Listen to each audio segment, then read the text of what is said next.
கம்ப்யூட்டரின் மானிட்டரில் பரமேஸ்வரனின் மதிப்பெண்கள் ஒளிர்ந்தது. 2 சப்ஜெக்டில் சதம், மற்ற எல்லாவற்றிலும் 90க்கு மேல். மொத்தம் 1165, 97%. அடே அப்பா, சூப்பர் மார்க் வாக்கியிருக்காட்டா உன் பிள்ள. சுத்திலும் நின்றிருந்த நண்பர்கள் பிரமித்து பாராட்ட வேணு மகிழ்ச்சியின் உச்சிக்கு சென்றார். உடனே பாச்சுவை பார்த்து அவனை ஆற தழுவி கொண்டு பாராட்ட வேண்டும் போல் பரபரத்தது. நண்பர்களுக்கு இனிப்பு வாங்கி வழங்கிவிட்டு வீட்டுக்கும் கொஞ்சம் பாதாம் கேக் வாங்கி கொண்டு சற்று சீக்கிரமாகவே வீட்டுக்கு கிளம்பினார். பாச்சு மார்க்கை பார்த்திருப்பானா? நண்பர்களோடு நிச்சயம் பார்த்திருப்பான். குழந்தை எவ்வளவு சந்தோஷப்பட்டிருப்பான். பாவம், எத்தனை சிரமங்களுக்கு இடையில் படித்தான். புறநகர் பகுதியில் வீடு இருந்திலிருந்து மாற்றி மாற்றி ஏதாவது பிரச்சனைதான். பாதி நாள் கரண்ட் இருக்காது, கொசு தொல்லை, சரியான பஸ் வசதி இல்லாமை என்று நிறைய கஷ்டங்கள். பாச்சுவின் ஸ்கூலுக்கு அவன் தினமும் 1.5 மணி நேரம் பயணிக்க வேண்டும். பிதுங்கி வழியும் பஸ்ஸில் அவன் போய்விட்டு வருவதை பார்த்தால் அடிவயிறு கலங்கும். ஃபுட்போல்ல மட்டும் தொங்கின் போகாதரா பாச்சு, பசங்கள்லாம் அப்படி போறத பார்த்தா வயத்த கலக்கிறது. வேணு தினமும் ஒரு முறை சொல்லுவார். நாம அவசரப்பட்டு இங்க வந்துட்டோம்னு நினைக்கிறேன். ஒரு வழியா இவன் ஸ்கூல் படிப்பு முடிஞ்சதுமே வந்திருக்கலாம். தேவகி ஒரு நாள் குறைப்பட்டு கொண்டாள். வீட்டுக்காரர் தொந்தரவு தாங்காம தானே உடனே காலி பண்ணின்னு வந்தோம். இருந்தாலும் அங்கே வேற ஒரு வீடு தற்காலிகமா பாத்துருக்கலாம். என்னமோ வந்தாச்சு விடு, கொஞ்ச நாளானா சரியாயிடும். எவ்வளவு பேர் இந்த ஏரியால இருக்கா பாரு. அவளும் மனுஷா தானே. ஏண்டா பாச்சு, உனக்கு சிரமமா இருக்கோ போயிட்டு வருது? டிராவல்லையே பாதி டைம் போயிடுற மாதிரி இருக்கு. மத்தபடி இந்த இடம் எனக்கு ஓகே. அமைதியா இருக்கு, கான்சென்ட்ரேட் பண்ணி படிக்க முடியறது. அம்மாவுக்கு பேச ஆள் இல்ல, அதனால போர் அடிக்கிறது போல் இருக்கு. மந்தவழியில இருந்தப்போ ஏகப்பட்ட குர்த்தனம், நிறைய நியூஸ் கிடைக்கும்லம்மா. 4 பேர்கிட்ட பேசினா அது வம்புக்குன்னு தீர்மானம் பண்ணிட்டா எப்படி? 4 மனுஷங்க வேணாமா நமக்கு நல்லது கெட்டதுக்கு? உறவுக்காரங்களோட தான் பேச்சுவார்த்தை, போக்குவரத்து எதுவுமே இல்ல. அக்கம் பக்கத்துலயாவது 4 பேரை தெரிஞ்சு வச்சுக்கிட்டா தானே. சாரிம்மா, நான் ஒன்ன தப்பு சொல்லல. போக போக இங்கேயே 4 பேர் சிநேகம் ஆயிடுவா தேவகி. பழகிறதுக்கு உனக்கு சொல்லியா கொடுக்கணும்? ஏன்பா, அம்மா ஏதோ சொன்னாலே உறவுக்காரங்களோட தான் பேச்சுவார்த்தை இல்லைன்னு, என்ன அது? சொல்றேன், நீ நல்லபடியா +2 எழுதி நல்ல மார்க்ஸ் வாங்கு. அதுக்கப்புறம் நம்ம வீட்டு பிரச்சனையெல்லாம் விலாவாரியா சொல்றேன், சரியா? சரி, கேட்கல. குட், நல்லா படி. உனக்கு எல்லாம் வேணுமோ எல்லாமே வாங்கி வசதி பண்ணி தரேன்.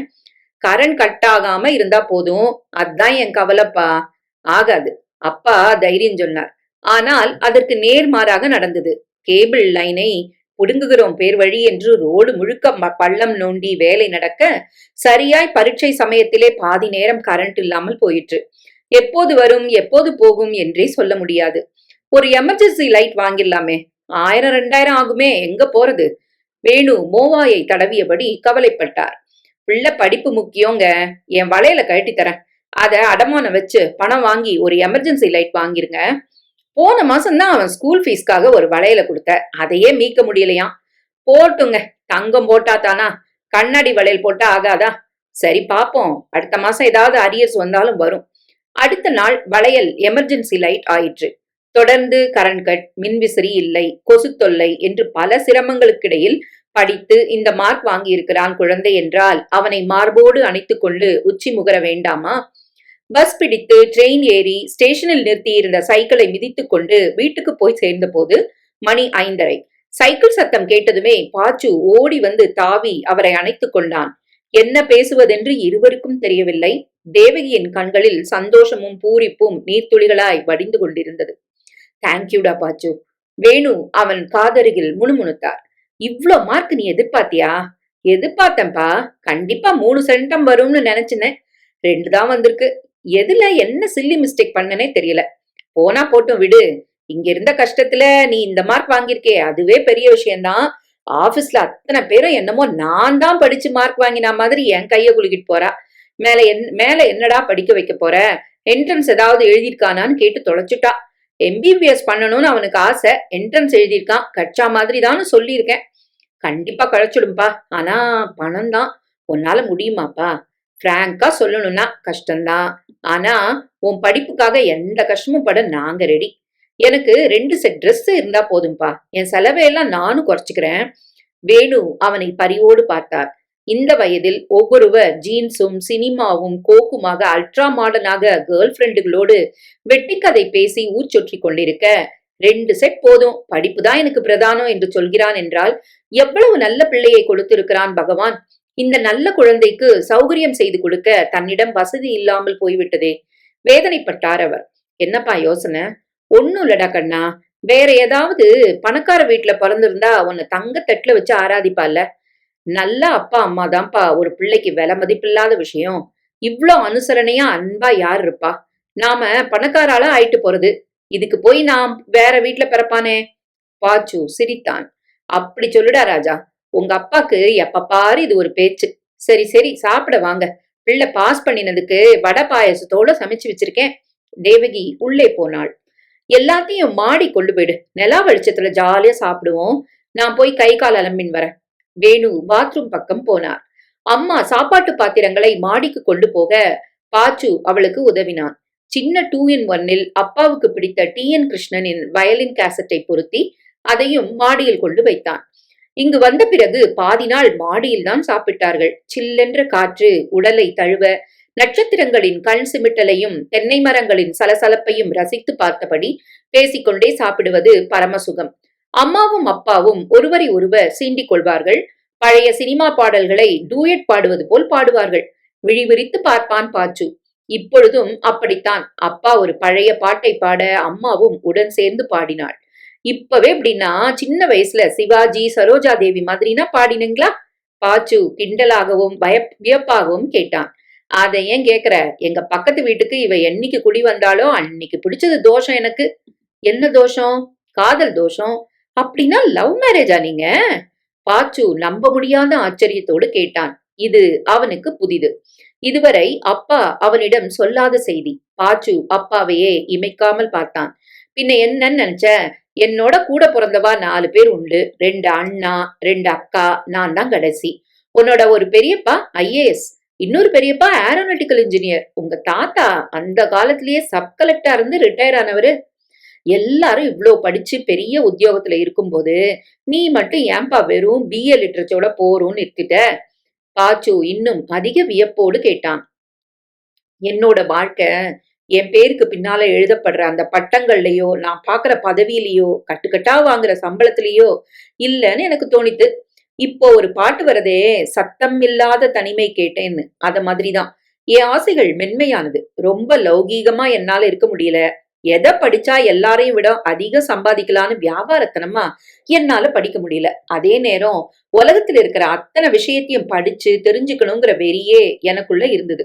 தெரிஞ்சுக்கணும்னு நினைச்சது ஒருவித ஆர்வம், தாகம். ஆனா தெரிஞ்சுட்டத வச்சு 4 காசு பார்க்க தெரியாதவன். எதுக்கு தெரிஞ்சுக்கணும்னு கேட்டார் உங்க தாத்தா. எவ்வளவு காசு சம்பாதிக்கிறோமோ அவ்வளோ நீ புத்திசாலி. சம்பாதிக்க தெரியாதவன், நல்ல பொசிஷன்ல உட்கார தெரியாதவன், துப்பு கட்டவன், ஒன்னுத்துக்கும் பிரயோஜனம் இல்லாதவன். அவளோட ஜட்ஜ்மெண்ட் இதுதான். பிகாம் படி, CA எழுது, இல்லாட்டி BL பண்ணுன்னு பிடுங்கினார். எனக்கு விருப்பம் இல்ல, இலக்கியம் படிக்கணும்னு ஒரு ஆசை. BA தமிழ் இலக்கியம் படிக்க அப்ளிகேஷன் போட்டுட்டு வீட்டுக்கு வந்தேன். என்னமோ யாரையோ கொலை பண்ணிட்டு வந்தாப்ல அப்படி ஒரு அர்ச்சனை அன்னைக்கு.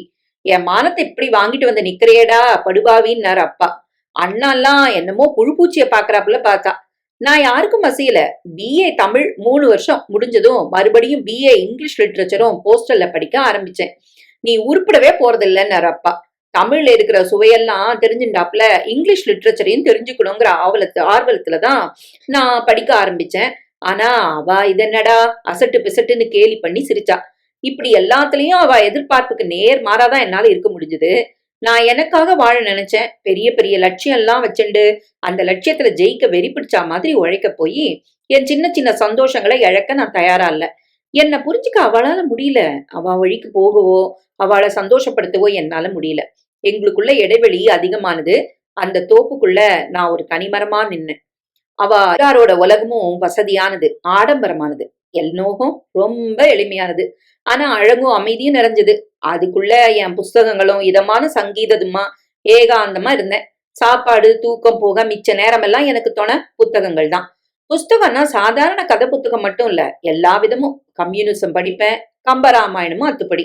பிரெஞ்சு ரெவல்யூஷன், வான சாஸ்திரம், அர்த்த சாஸ்திரம், பௌத்தம், ஜைனம் எதுவும் தள்ளுபடி இல்ல. ஒரு நாள் அப்பா வந்து ரௌத்ரமா எதிரில நின்னார். என்னையும் நான் படிச்ச புக்ஸையும் மாறி மாறி பார்த்தார். இதெல்லாம் படிச்சுட்டா பெரிய அறிவு ஜீவின்னு உலகம் கிரீடம் வச்சு குட்லாடும்னு நினைப்போ என்றார். யாரும் கொண்டாடுறதுக்காக நான் படிக்கலன்னு பட்டுன்னு சொன்னேன். அப்புறம் எதுக்குடா கால் காசுக்கு பிரயோஜனம் இல்லாம படிச்சு நேரத்தை வெட்டியாக்கின்னு இருக்க? நான் பதில் சொல்லல. சொல்றது வேஸ்ட்னு பேசாம இருந்தேன். ஆம்பளைன்னா தொப்புள் கொடி அறுக்கும் போதே பெத்தவாளுக்கு கர்ப்பம் கொடுக்கணும். அவ ஆசைகள் எண்ணங்கள் எல்லாத்துக்கும் வடிவம் கொடுக்கணும். படிப்பு, பதவி, பணம் இந்த மூணையும் காட்டி அவ ஒரு பொண்ணுக்கு இவனை விப்பா, அவளுக்கு இவன் புருஷனா இருக்கணும், பிள்ளை கொடுக்கணும். ரொம்ப மெக்கானிக்கலா தோணித்து எனக்கு இதெல்லாம். இந்த இயந்திர சுழற்சியில எனக்குன்னு ஒரு முகமே இல்லாம போயிடும்னு பயந்தேன். கிட்டத்தட்ட இது ஒரு உருப்படாத ஜென்மம்னு எல்லாரும் என்னை தண்ணி தெளிச்சு விட்ட நேரத்துலதான் எங்க பங்களாக்கு பக்கத்து வீட்டுல உங்க அம்மா குடும்பம் குடுத்துன வந்தது. என் ரூமை ஒட்டி அடுத்த வீட்டு பாத்ரூமோட வென்டிலேஷன். நான் படிக்கும்போது திடீர்னு பி சுசிலா, எஸ் ஜானகி, வாணி ஜெயராம் எல்லார் குரல்லையும் மாத்தி மாத்தி கேட்கும். அவாவா பாடின பாட்டை அச்சு அசல்ல அதே மாதிரி பாடும் அந்த குரல். நான் உண்டு என் புக்ஸ் உண்டு செவனேன்னு இருந்த என்ன ரொம்பவுமே அலக்கழிச்சுது. யாரு பாடுறா, யாரோட குரல் இது? நான் அடுத்த வீட்டை கவனிக்க ஆரம்பிச்சேன். இவ வீட்டுல 2-3 பொம்னாட்டிகள் இருந்தா, அதனால அது யாரோட குரல்னு தெரியல. உள்ளூர ஒரு தவிப்பு, யாருன்னு தெரிஞ்சுக்கணும்னு ஒரு துடிப்பு. ஒரு நாள் அதே குரல் பாட அந்த பாட்டோட அடுத்த அடிய நான் பாடினேன். சட்டுன்னு அந்த பக்கம் பாட்டு நின்றுட்டு. அப்பா சொல்ல பாச்சு அப்பாவையும் அம்மாவையும் மாற்றி மாற்றி பார்த்தபடி அவர்களது காதல் கதையை பிரமிப்போடு கேட்டுக்கொண்டிருந்தான். கொஞ்ச நாள் கழிச்சு இவங்க வீட்டு மாடி வராண்டால ஒரு உருவம் தயங்கி தயங்கி வந்து போற கண்ணால எங்க வீட்டை பார்த்தது. பதிலுக்கு யார் பாடினதுன்னு தெரிஞ்சுக்கிற ஆர்வம் அந்த கண்லயும் இருந்ததை வச்சு அவ தான் பாடினான்னு தெரிஞ்சுட்டேன். கிட்டத்தட்ட 1 வருஷம் வெறும் பார்வை பரிமாற்றம் தான். அப்புறம் லேசா சிரிப்பு. 1-2 வார்த்தை பேசுறதுக்கு 1.5 வருஷம் ஆச்சு. ரொம்ப மெதுவா, அதே நேரம் ரொம்ப ஆழமா, சொல்லாமலேயே ஒருத்தர் நேசிச்சோம். நான் உன்னை நேசிக்கிறேன்னு நாங்க சொல்லிக்கவே இல்லை. ஒருத்தர் அன்பை இன்னொருத்தர் சொல்லாமலேயே புரிஞ்சுட்டோம். ஒரு நாள் மனசு விட்டு 2 பேரும் பேசினோம். கல்யாணம் பண்ணிக்கிறதுன்னு முடிவெடுத்தோம். எங்க 2 பேருக்காக நான் வேலைக்கு போகணும், சம்பாதிக்கணும்னு எனக்கு முதல் முறையா ஆர்வம் வந்தது. என் படிப்புக்கு பெரிய உத்தியோகம் கிடைக்காட்டாலும் கிடைச்ச உத்தியோகத்தை நான் சந்தோஷமா பண்ணேன். 2 அண்ணால ஒரு அண்ணாக்கு கல்யாணம் ஆயிருந்தது, 2 அக்காவுக்கு கல்யாணம் ஆயிருந்தது. இந்த நிலையில நான் அப்பாவோட என் கல்யாணம் பத்தி பேசினேன். வழக்கம் போல திட்டு, இளக்காரம், கிண்டல், கேலி, ஆத்திரம் எல்லாம் அரங்கேறித்து. நீ உன் இஷ்டப்படி இருப்பன்னா என் சொத்துல இருந்து ஒரு குண்டுமணி கூட உனக்கு கிடைக்காதுன்னு மிரட்டினார் அப்பா. தேவையில்லைன்னு சொல்லிட்டு வெளியே வந்துட்டேன். அதுக்கு அடுத்த வாரம் இவளை கூட்டின்னு வந்து தாலி கட்டினேன். எளிமையா சந்தோஷமா வாழ்வோம்னு 2 பேரும் சேர்ந்து முடிவு பண்ணோம். நமக்குன்னு ஒரு சின்ன குடிசையாவது அவசியம்னு மட்டும் உங்க அம்மா ஆசைப்பட்டா அவளோட ஆசையை நிறைவேற்றுறது ஏன் கடமையாச்சே. சேர்த்து வச்ச காசுல அப்போ இந்த கிரவுண்டை வாங்கி போட்டேன். சிறுக சிறுக பணம் சேர்த்து ஆபீஸ்ல லோனும் வாங்கி எப்படியோ இந்த எளிமையான வீட்டை கட்டினேன். காணி நிலத்தை விட இது கம்மி தான். ஆனா சுத்தி 4 தென்னை மரமும், தலைக்கு மேல நிலாவும், பக்கத்துல பத்தினி பொண்ணும், மடியில மகனுமா ரொம்ப சந்தோஷமா தான் இருக்கேன். வேணு மடியில் படுத்திருந்த மகனின் தலையை கோதியபடி சொல்லி முடித்தார். அதுக்கப்புறம் யாருமே உங்களை பார்க்கலையா? பார்க்காம என்ன, ஆனா அவ அந்தஸ்துக்கு நான் இப்போ வெறும் தூசி. அவள்லாம் கோடீஸ்வரா. அப்பா செத்து போனது கூட எனக்கு சொல்லி அனுப்பல. தெரிஞ்சவ மூலம் விஷயம் காதுல பட்டதும் ஓடுனேன். அதுக்குள்ள எடுத்துன்னு காட்டுக்கு போயாச்சு. அங்கேயும் போனேன். நான் போகும்போது அப்பாவோட பணம் எரிஞ்சிட்டு இருந்தது. தூரக்க இருந்து பார்த்துட்டு வந்துட்டேன். அப்பா என்னை கடைசி வரைக்கும் புரிஞ்சுக்காமலே போயிட்டாரேங்கிற வருத்தம் இப்போ எனக்கு உண்டு. அவர் புரிஞ்சுக்கட்ட போறார் விடு. நான் உன்னை புரிஞ்சுட்டாச்சு. என்ன புரிஞ்சுண்ட? உங்க எளிமைக்கு காரணத்தை. அம்மா ஏன் இன்னும் கல்லூரல்ல மாவரைக்கிறா, கிணத்தடியில துணி துவைக்கிறா, எல்லார் வீட்லயும் அத்தியாவசியமா இருக்கிற எந்த பொருளும் நம்ம வீட்டுல இல்லாததுக்கு காரணம் பணப்பிரச்சனைன்னு நினைச்சேன். ஆனா பணம் இருந்தாலும் நீங்க அதெல்லாம் விரும்ப மாட்டேன்னு இப்ப புரியுது. எளிமை சுகம்னு நினைக்கிற உங்க சித்தாந்தம் எனக்கு சந்தோஷமா இருக்குப்பா. கரெக்ட். எதிர்காலத்தை பத்தி கவலைப்பட்டு பட்டு பட்டு நிகழ்கால சந்தோஷங்களை இழக்கிறது நல்ல வாழ்க்கையா எனக்கு படல. பணம்னு பேயா அலைஞ்சி நிக்காம, உட்கார சாப்பிட கூட நேரம் இல்லாம ரேஸ் குதிரை கணக்குல ஓட என்னால முடியாதுன்னு தோணித்து. அதனால ஒரு குழந்தை போதும்னு முடிவு பண்ணோம். அதை நல்லபடியா வளர்த்தா போதும்னு நினைச்சோம். 2 செட் ட்ரெஸ் போரும்பான்னு கொஞ்சம் மிந்தி நீ சொன்ன பாரு. மிதமிஞ்சிய ஆசைலாம் உனக்கும் இல்லைன்னு காட்டிட்டா பாச்சு. வாழ்க்கையில நீ ரொம்ப ஒசரத்துக்கு போவ. ஆனா எவ்வளவு ஒசரத்துக்கு போனாலும் எளிமையா இரு. உனக்கு தேவைப்படுறத மட்டும் வாங்கிக்கோ. பகட்டுக்காக பொருள் சேர்த்துக்காத. இதான் உனக்கு என்னோட அட்வைஸ். எளிமையா இருக்கிறவனுக்கு தான் நிம்மதி இருக்கும். நிம்மதியா இருக்கிறவன் சந்தோஷமா இருப்பான். சந்தோஷமா இருக்கிறவன் ஆரோக்கியமா இருப்பான். ஆரோக்கியமா இருக்கிறவன் நிறைய சாதிக்கலாம். சமூகத்துக்கு எவ்வளவோ நன்மைகள் செய்யலாம். உங்க அப்பா சமூகத்துக்கு எப்படி நன்மை செய்யறாருன்னு தெரியுமா உனக்கு? அப்பா நிறுத்தியதும் அம்மா தொடர்ந்து கேட்டாள். பாச்சு உதடு பிதுக்கினார். எப்படி என்றார். வருஷத்துக்கு குறைஞ்சது 15 முறையாவது ரத்த தானம் பண்ணிட்டு வருவார். இத்தனை வருஷத்துல ஒரு 300 முறையாவது பண்ணிருப்பார். பாச்சு பிரமிப்போடு அப்பாவை பார்த்தான். நிஜமாவாப்பா? பணமோ பொருளோ கொடுக்க நான் பணக்காரன் இல்லடா பாச்சு. நம்ம கிட்ட இருக்கிறத நம்மளால முடிஞ்சதை கொடுத்து 4 பேருக்கு நல்லது செய்யலாம்னு தோணித்து. ரத்த தானம் பெரிய விஷயம். பாச்சு அப்பாவின் கையை எடுத்து தன் விரல்களோடு கோர்த்து கொண்டு தன் கன்னத்தில் வைத்துக் கொண்டான். நன்றி தெய்வமே, இப்படி ஒரு தாய் தகப்பனுக்கு என்னை மகனாக பிறக்க வைத்ததற்கு நன்றி. இவர்கள் மனதையும் எனக்கு கொடு. இவர்களைப் போலவே நானும் சந்தோஷமா இருக்க வரம் கொடு. உன் படிப்புக்கு சுமாரா எவ்வளவு பணம்டா பாச்சு தேவைப்படும்? தெரியலப்பா. வருஷத்துக்கு 60,000 கிட்ட ஆகலாம். முடியாட்டா விட்டுடலாம்ப்பா. சேச்ச, உனக்கு விருப்பம் இல்லாத செய்யின்னு சொல்றதும் தப்பு, உன் விருப்பத்தை நிறைவேற்றாம இருக்கிறதும் தப்பு. டாக்டர் ஆனோங்கிறது உன்னோட லட்சியம்டா பாச்சு. நீ எதை பத்தியும் கவலைப்படாம படி. பணத்துக்கு என்னப்பா செய்வ? பாப்போம். நானும் ஸ்காலர்ஷிப் ஏதாவது கிடைக்கிறதான்னு முயற்சி பண்றேன்ப்பா. ஹிந்துல டேலண்ட் டெஸ்ட் பத்தி நிறைய விளம்பரம் வருது, எழுதுறேன். ஸ்காலர்ஷிப்பும் கிடைச்சா நல்லது தானே. ட்ரை பண்ணு. அப்பா தட்டி கொடுத்தார். பேசி பேசி மணி 11 ஆயிற்று. கீழே வந்து படுத்தார்கள். அம்மா, ஒரு பாட்டு பாடேன். அர்த்த ராத்திரியில ஊர்ல இருக்கிற கழுதையெல்லாம் எதுக்கு எழுப்பணும்? அம்மா சிரித்தாள். உங்க அம்மாக்கு பாத்ரூம்ல தாண்டா பாட்டு வரும். அப்ப அங்கேயே போய் பாடேன். அம்மா பொய் கோபத்தோடு அப்பாவை பார்த்தாள். பிறகு தொண்டையை செருமிக் கொண்டு சின்ன குரலில் மீரா பஜன் ஒன்றை பாட அப்பாவும் பிள்ளையும் அதை கேட்டபடி தூங்கி போனார்கள். கவுன்சிலிங் முடிந்தது. தனியார் மருத்துவக் கல்லூரியில் பரமேஸ்வரனுக்கு இடம் கிடைத்தது. பணம் அதிகம்தான் என்றாலும் வேறு ஏதாவது ஊருக்கு அவனை அனுப்பிவிட்டு பிரிந்திருப்பதை விட பணம் அதிகமானாலும் பக்கத்திலேயே இருப்பானே என்ற எண்ணத்தில் தனியார் கல்லூரிக்கே ஒப்புக்கொண்டார் வேணு. பேங்க்ல ஸ்டூடெண்ட் எஜுகேஷன் லோன் கொடுக்குறாங்கப்பா, நான் அப்ளை பண்றேன். இந்த கடனை படிப்பு முடிஞ்சதும் நானே சம்பாதிச்சு அழைச்சுக்கலாம். வட்டியும் கம்மிதான். எவ்வளவு நாள்ல கிடைக்கும்? நாளைக்கு 2 பேருமே போலாமே. மறுநாள் இருவரும் வங்கிக்கு சென்றார்கள். அந்த வங்கியில் அப்பாவுக்கு தெரிந்த நிறைய பேர் இருந்தார்கள். அப்பாவிடம் மிக மரியாதையாக பேசினார்கள். உங்க பிள்ளைக்கு இல்லாத லோனா? உடனே அப்ளை பண்ணுங்க சார், ஒரே வாரத்துல கிடைச்சிடும் என்றார்கள். பரமேஸ்வரனின் மதிப்பெண்களை கேட்டு சந்தோஷப்பட்டார்கள். நல்ல மார்க் தம்பி, பாராட்டுக்கள். ஆனா பாடத்துல மட்டும் இந்த மார்க் வாங்கினா போராதுப்பா, வாழ்க்கையில வாங்கணும், மனித நேயத்துல வாங்கணும். உங்க அப்பாவை மாதிரி. உங்க அப்பாவோட ரத்தம் எத்தனை உசுரை காப்பாத்திருக்கு தெரியுமா? அதுல என் பிள்ளையும் அடக்கம். 5 வயசுல மாடியில இருந்து விழுந்து உசுருக்கு போராடின குழந்தைய இவர் ரத்தம் தான் காப்பாத்திட்டு இப்போ செகண்ட் இயர் மெடிக்கல் பண்றான். பாச்சு அப்பாவை மரியாதையோடு பார்த்தான். எங்கு போனாலும் அப்பாவால் உதவி பெற்றவர்கள் யாராவது ஒருவர் இருந்தார்கள். நிறைய மனிதர்களை சம்பாதித்து வைத்திருந்தார் அப்பா. ஒரு வழியாய் முதல் வருட ஃபீஸ் கட்டினார்கள். கல்லூரி திறக்க இன்னும் 1 மாதம் இருந்தது. பரமேஸ்வரன் தினமும் அப்பாவோடு கிளம்பி சிட்டிக்கு வருவான். அப்பா அலுவலகம் செல்ல அவன் பிரிட்டிஷ் கவுன்சில் நூலகத்தில் அமர்ந்து மருத்துவம் தொடர்பான நூல்களை எடுத்து படிப்பான். 1 மணிக்கு அப்பாவுடைய ஆபீஸுக்கு வந்து அவரோடு சாப்பிட்டு விட்டு அவருடைய கம்ப்யூட்டரில் அமர்ந்து அடிப்படை விஷயங்களை கற்றுக்கொள்வான். 5 மணிக்கு இருவரும் கிளம்பி வீட்டுக்கு வருவார்கள். நாளைக்கு ரத்த தானம் பண்ண போனோம், நீ வரையா? தாராளமா வரேன், நல்ல விஷயம் தானே. அடுத்த நாள் அப்பா பிள்ளை இருவரும் சேர்ந்து ரத்த தானம் பண்ணினார்கள். ரொம்ப சந்தோஷமா இருக்குப்பா இந்த அனுபவம். ரொம்ப வசந்த விஷயம்தான். ஏதோ என்னால முடிஞ்சதை நான் பண்றேன். நீ டாக்டர் ஆனதும் இதை விட பெரிய சேவைலாம் செய்யணும். செய்யலாம். நிச்சயமா நேரம் காலம் பார்க்காம சர்வீஸ் பண்ணுவேன். பணம் 2ஆம் பட்சம் தான். போற உசுரை பிடிச்சு நிறுத்துறது தான் என் லட்சியம். காசு இல்லைன்னு எவனும் கவனிக்கப்படாம சாகக்கூடாது.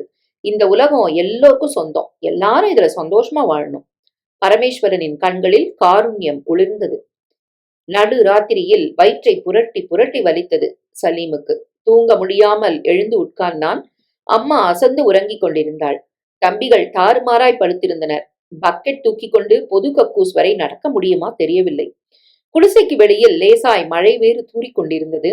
இருக்க இருக்க வலி அதிகமாயிற்று. தன்னை மறந்து அவன் முனகிய சத்தத்தில் அம்மா சட்டென்று விழித்துக் கொண்டாள். என்னடா ராஜா, என்ன செய்து? வயிறு வலிக்குதுமா, அஜீரணமா இருக்கும். ஒரு தரம் வெளிக்கு போயிட்டு வந்துட்டா சரியாயிடும், வரியா? அம்மா தானே பக்கெட்டில் நீர் எடுத்துக்கொண்டு குடிசை கதவை சாத்தி கொண்டு அவன் பின்னால் நடந்தாள். 15 நிமிடம் கழித்து வெளியில் வந்தவன் முகம் வாடி இருந்தது. என்னடா சலீம், வலி எப்படி இருக்கு? வலிக்குதுமா, வெளிக்கு வரல. ஆனா மூத்திரம் சிவப்பு கலரா போகுது. அம்மா கிட்ட வந்து அவன் கண்ணை பார்த்தாள். மஞ்சளாக தெரிவது பிரமையா அல்லது நிஜமாகவே மஞ்சளாகத்தான் இருக்கிறதா? வாந்தி வராப்புல இருக்குமா, அப்படி ஓரமா எடுத்துரு. அம்மா அவனை கவலையோடு பார்த்தாள். பாவம் பிள்ளை, இந்த வயதில் பாரம் சுமக்க வேண்டும் என்று இவன் தலையில் எழுதியிருக்கிறது. மெக்கானிக் ஷாப்பில் வேலை. காலையில் போனால் இரவுதான் ஓய்ந்து போய் வருகிறது. உழைக்கும் அளவுக்கு உணவு உண்ண வசதி இல்லை. புருஷன் போய் சேர்ந்த இந்த 6 மாதமாய் சலீம்தான் அந்த வீட்டின் அன்னதாதா. அவன் சம்பாத்தியத்தில் தான் 4 ஜீவன்கள் 2 வேளை கஞ்சி குடிக்கிறது. 4 வீட்டில் வீட்டு வேலை செய்ய அவள் தயாராக இருந்தும் சலீமுக்கு அதில் விருப்பமில்லை. நீ யாருக்கும் வேலைக்காரியா இருக்க வேணாம், எங்களுக்கு அம்மாவா இரு போதும்மா என்று சொல்லி மறுத்து விட்டான். ஓயாமல் உழைத்து உழைத்து உடம்பு சூடு கண்டு விட்டது போலும். நாளைக்கு கார்ப்பரேஷன் ஆஸ்பத்திரி கூட்டு போயிடணும். வாமா. அவன் குரல் கேட்க எழுந்தாள். வீட்டுக்கு போனதும் தவிடு வாட்டி ஒத்துடம் கொடுக்கறேன்டா, சரியாயிடும், நாளைக்கு ஆஸ்பத்திரி போயிடலாம். நாளைக்கு நிறைய வேலை இருக்கு, முதலாளி சீக்கிரமே வர சொல்லியிருக்கிறாரு. உடம்பு சரியில்லைன்னு சொல்லு. கத்துவாருமா. இப்படி வயிறு வலிச்சா எப்படி வேலை செய்வேன்? பாத்துக்கிறேன், நாளன்னைக்கு டாக்டர்கிட்ட போலாம். அம்மா தவிடு ஒத்தடம் கொடுத்தும் வலி குறையவே இல்லை. மறுநாள் தலை கூட தூக்க முடியவில்லை. அம்மா பதறி போனாள். ஒரு ரிக்ஷா வைத்து கார்ப்பரேஷன் ஆஸ்பத்திரிக்கு கூட்டிச் சென்றாள்.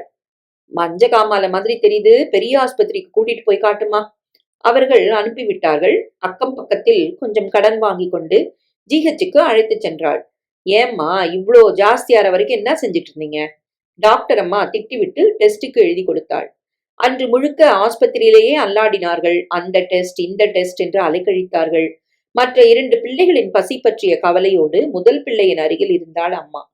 வேறு ஒரு டாக்டர் பரிசோதித்துவிட்டு டெஸ்ட் ரிசல்ட் எல்லாவற்றையும் பார்த்தவர், அட்மிட் பண்ணுமா, ஜாஸ்தியா இருக்கு என்றார்.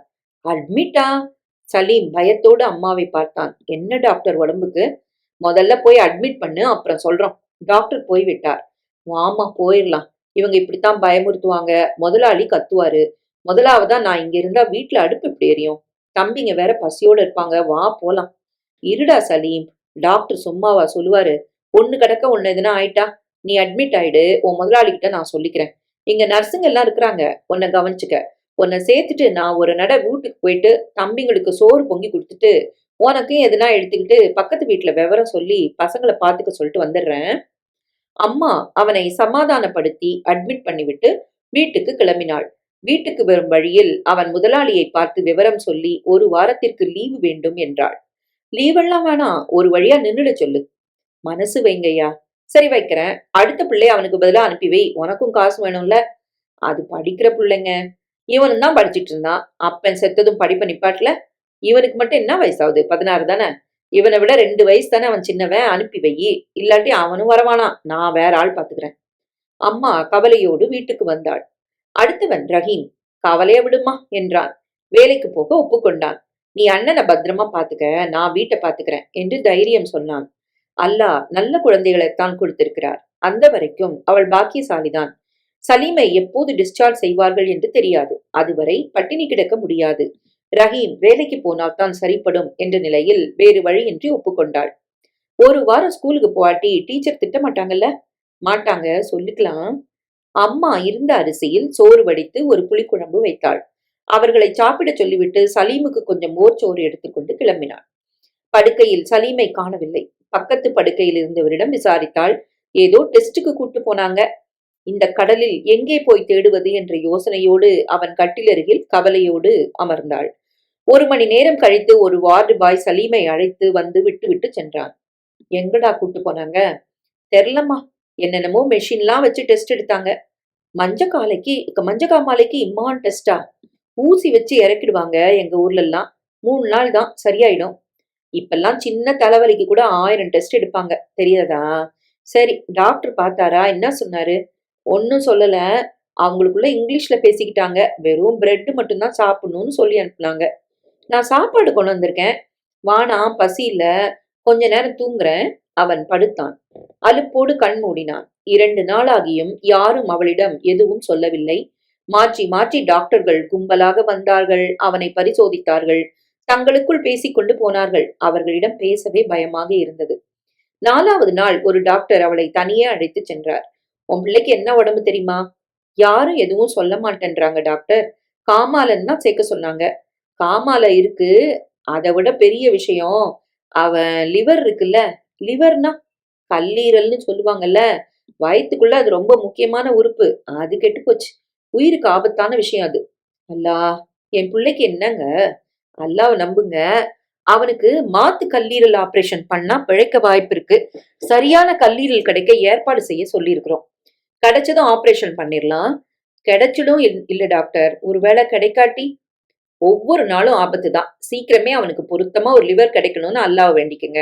மிஞ்சி போனா இன்னும் 6 மாசம் மாத்திரை மருந்து குடுத்து காப்பாத்தலாம். அதுக்கப்புறம் லிவர் கிடைக்காட்டி எங்களால ஒண்ணும் செய்ய முடியாது. டாக்டர் போய்விட்டார். ஃபாத்திமா தலையில் கை வைத்தபடி அமர்ந்து விட்டாள். புருஷன் தான் அல்பாயுஸ்ல போயிட்டான்னா பார்த்தா பிள்ளையோட உயிருக்கும்ல அல்லாஹ் நாள் குறிச்சிட்டாரா? அடி வயிறு கலங்கியது. வாய்விட்டு அழ வேண்டும் போலிருந்தாலும் அழுவதற்கு இடமும் இல்லை, ஆறுதலான மடியும் இல்லை. பிரமை பிடித்தால் போல் எங்கோ வெறித்து நோக்கியபடி அமர்ந்திருந்தாள். கல்லீரல் கிடைத்து அறுவை சிகிச்சை முடியும் வரை இங்கேதான் இருக்க வேண்டுமா? இங்கேயே இருந்தால் மற்ற 2 பிள்ளைகளுக்கு யார் சமைத்து போடுவது? வீட்டு வேலை, ஆஸ்பத்திரி என்று 2 இடத்திற்கும் ஓடி ஓடி வர முடியுமா? ஒன்றும் புரியவில்லை. ஏழைகளுக்கு ஆண்டவனை தவிர வேறு யார் துணை? மறுநாள் காலையில் ரஹீம் வந்தான். டாக்டர் என்னம்மா சொன்னாரு? ஃபாத்திமா எல்லாத்தையும் சொன்னா. இப்ப என்னம்மா செய்ய? என்ன செய்ய? ராத்திரி நான் வீட்டுக்கு வந்துடுறேன். காலையில சமைச்சு இறக்கிட்டு திருப்பி இங்க வரேன். நீ மத்தத பாத்துக்க. ஆனா தினம் 2 தரம் பஸ்ஸுக்கு காசு கொடுக்கணும் பிள்ளைக்கு. டீ தண்ணியாச்சும் வாங்கி தரணும். 10 ரூபாயாவது வேணுமே தினம். அதான் என் கவலை. இங்க வேற தொட்டு தொட்டு எல்லாத்துக்கும் காசு கேக்குறாங்க. காசு இல்லைன்னா கத்துறாங்க. ஒத்தாசை செய்ய மாட்டேங்கிறாங்க.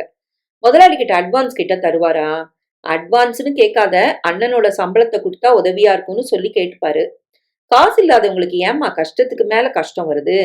அல்லாதாண்டா ரஹீம் இதுக்கெல்லாம் பதில் சொல்லணும். நானும் இதே கேள்வியைத்தான் கேட்டுட்டு இருக்கேன். ரஹீம் அண்ணனை பார்த்துவிட்டு கிளம்பினான்.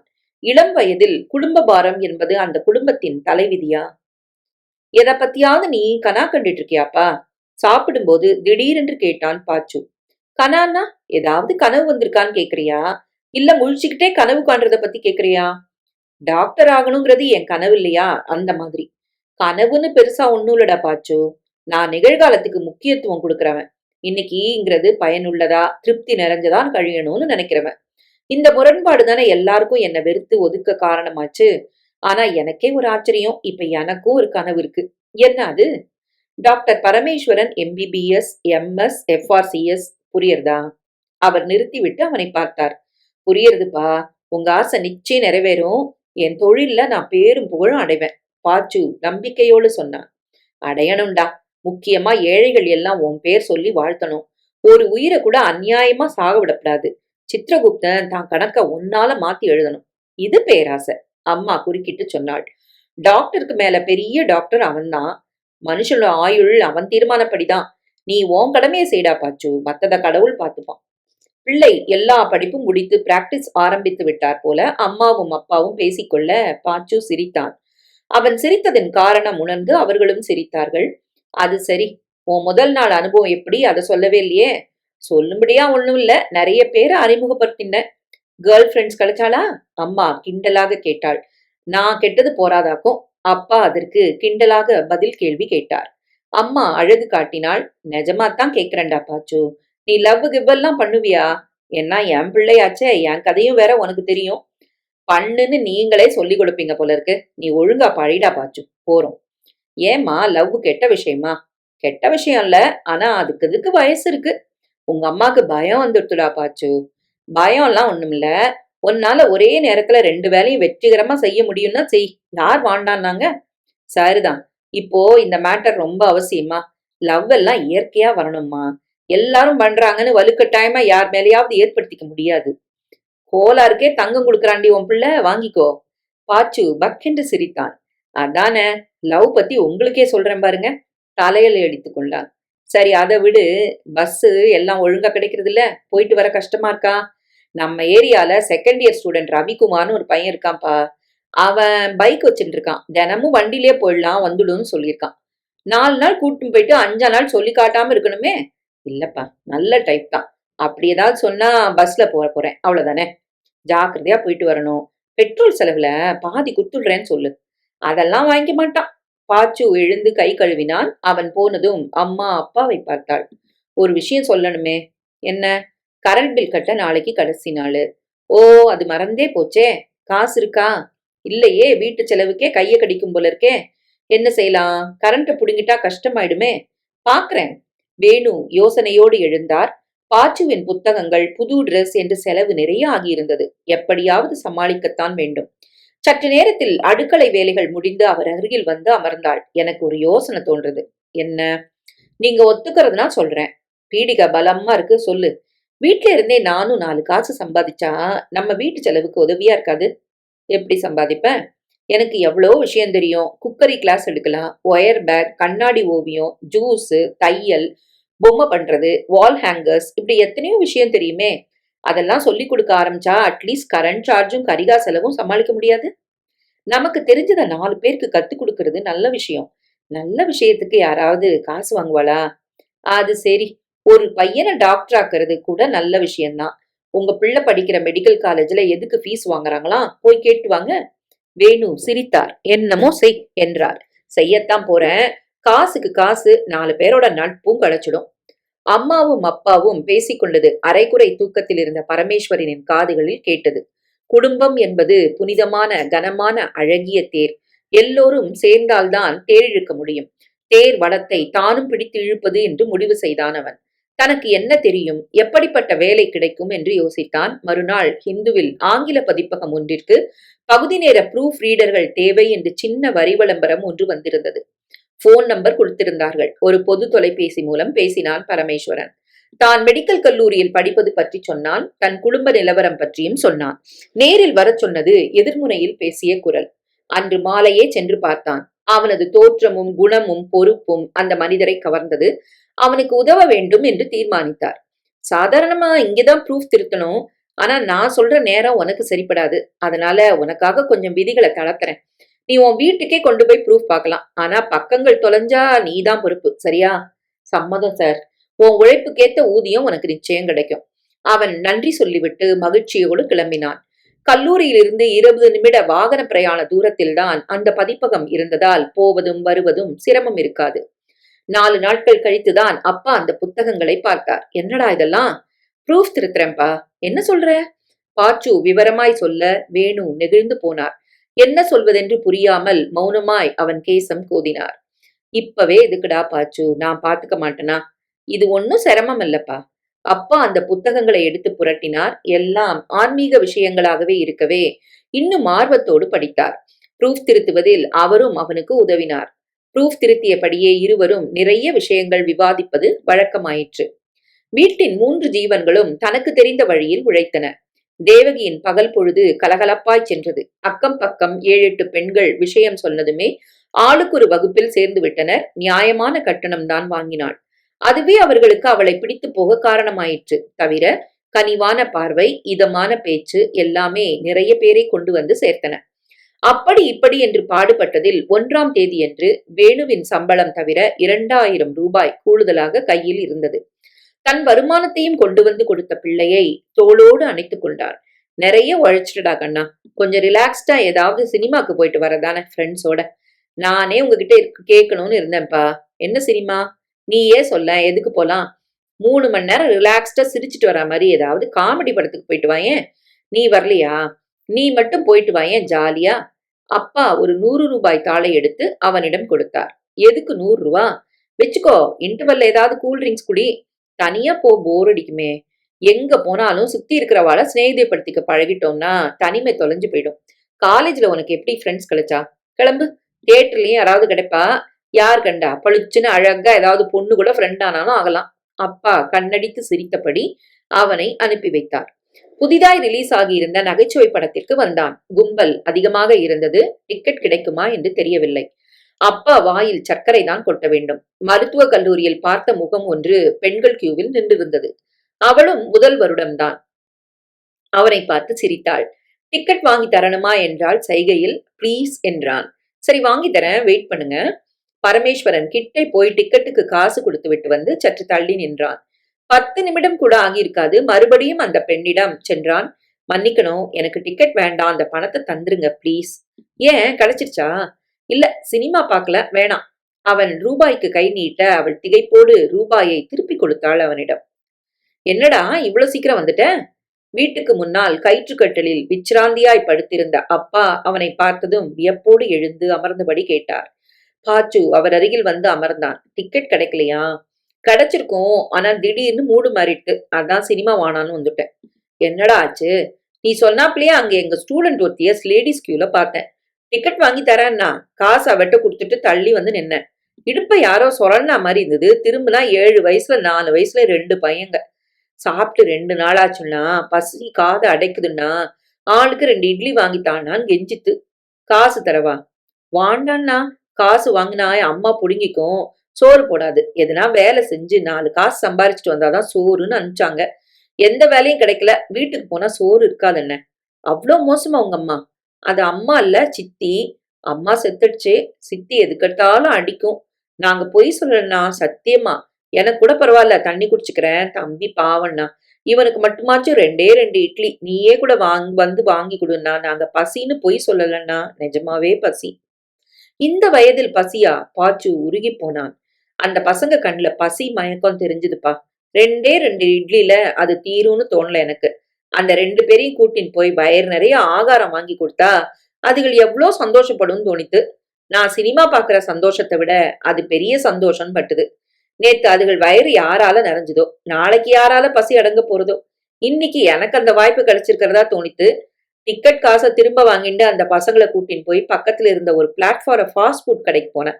அங்க விலையும் கம்மியா இருக்கும், வயரும் நிறையும் தான். சின்ன பசங்க ஆளுக்கு 4 இட்லி சாப்பிட்டதுமே வயிறு நிறைஞ்சு கண்ணு கலங்கிடுது.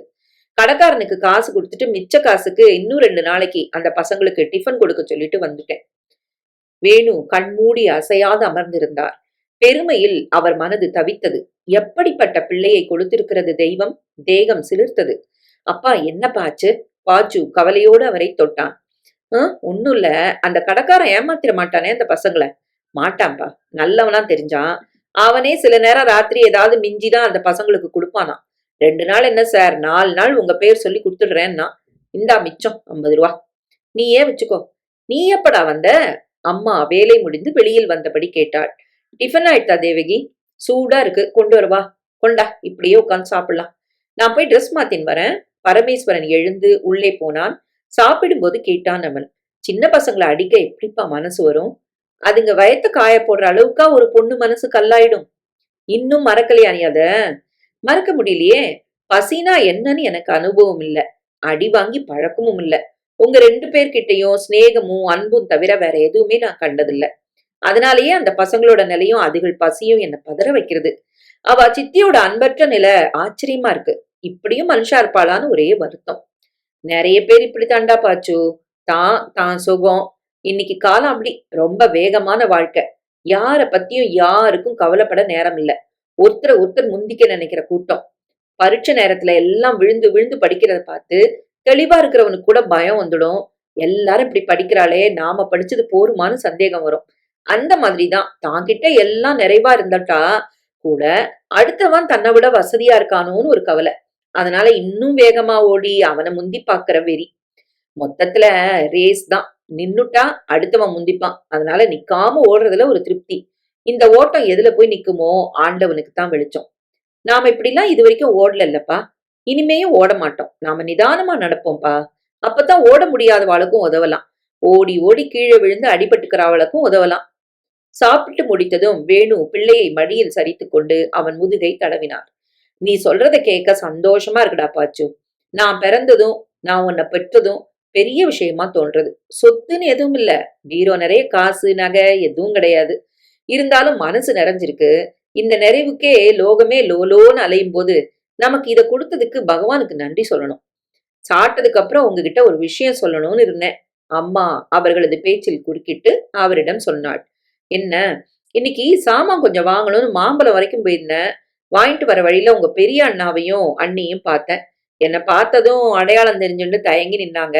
எனக்கு நிக்கிறதா போறதா பேசுறதான்னு தெரியல. அதுக்குள்ள அவங்களே கிட்ட வந்து சௌக்கியமான்னு கேட்டாங்க. சௌக்கியம்னு.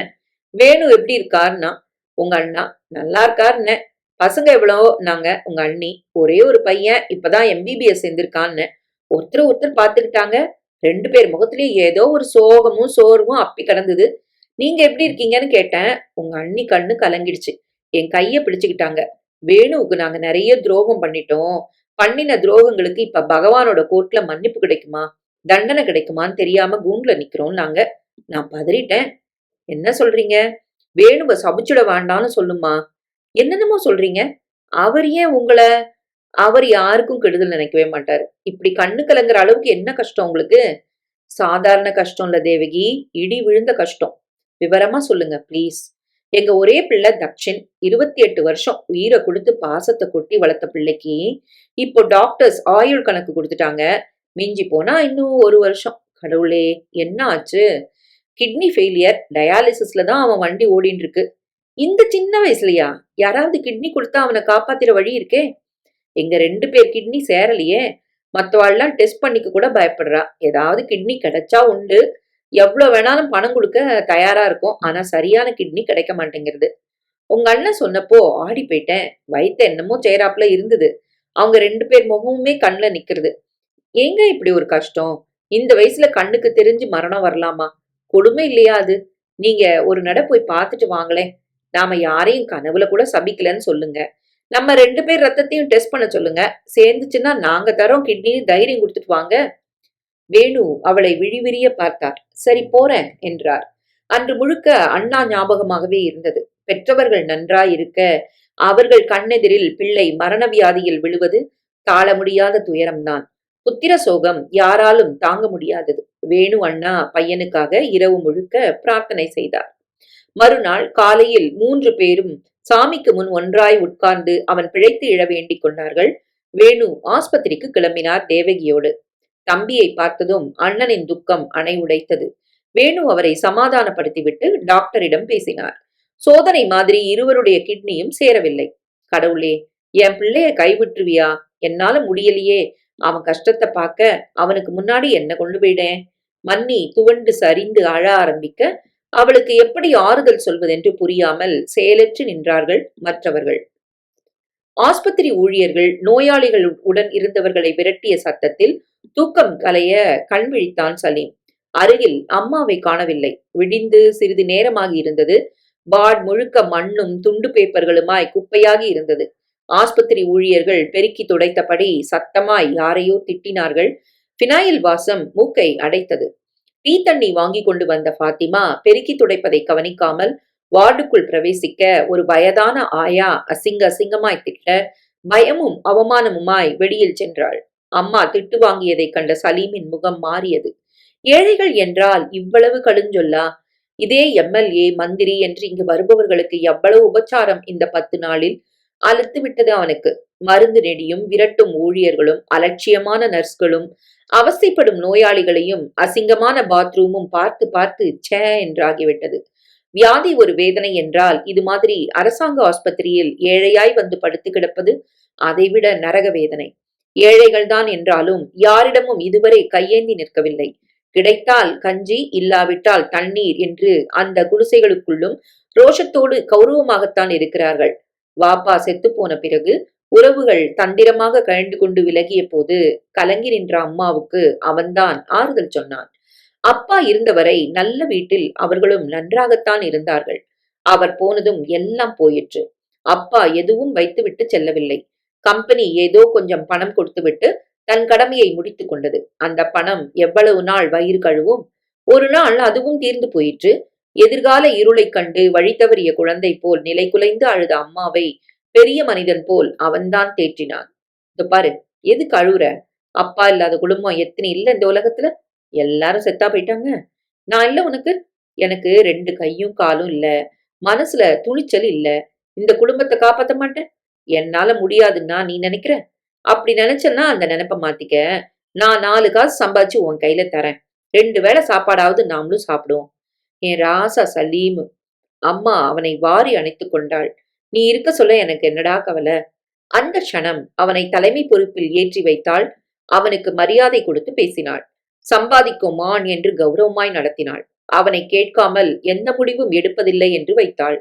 அவனும் வயதுக்கு மீறிதான் உழைத்தான். அந்த வயதுக்குரிய ஆசைகளை தூர தள்ளிவிட்டு வேலை வேலை என்று அதற்கு மட்டும் தான் முக்கியத்துவம் கொடுத்தான். அந்த உழைப்பையும் அனுபவத்தையும் கொண்டு பின்னாளில் இதே போல் ஒரு மெக்கானிக் கடையை சொந்தமாக நடத்த வேண்டும் என்ற ஆர்வம் அவனுக்குள் துளிர்விட்டு வளர்ந்திருந்தது. லட்சியம் என்று எதையாவது நினைத்து இலக்குகள் வைத்துக் கொண்டாலே நடுவில் இடர்களும் வருமோ என்னமோ. வருமோ என்ன, வந்திருக்கிறதே. சாதாரண வயிற்று வலி என்று ஆரம்பித்து காமாலை என்று கூறப்பட்டு இன்று கல்லீரலில் கோளாறு என்று கண்டுபிடித்து இந்த கட்டிலில் கட்டி போட்டிருக்கிறார்கள். கல்லீரலில் ஏன் கோளாறாயிற்று? எப்போது சரியாகும்?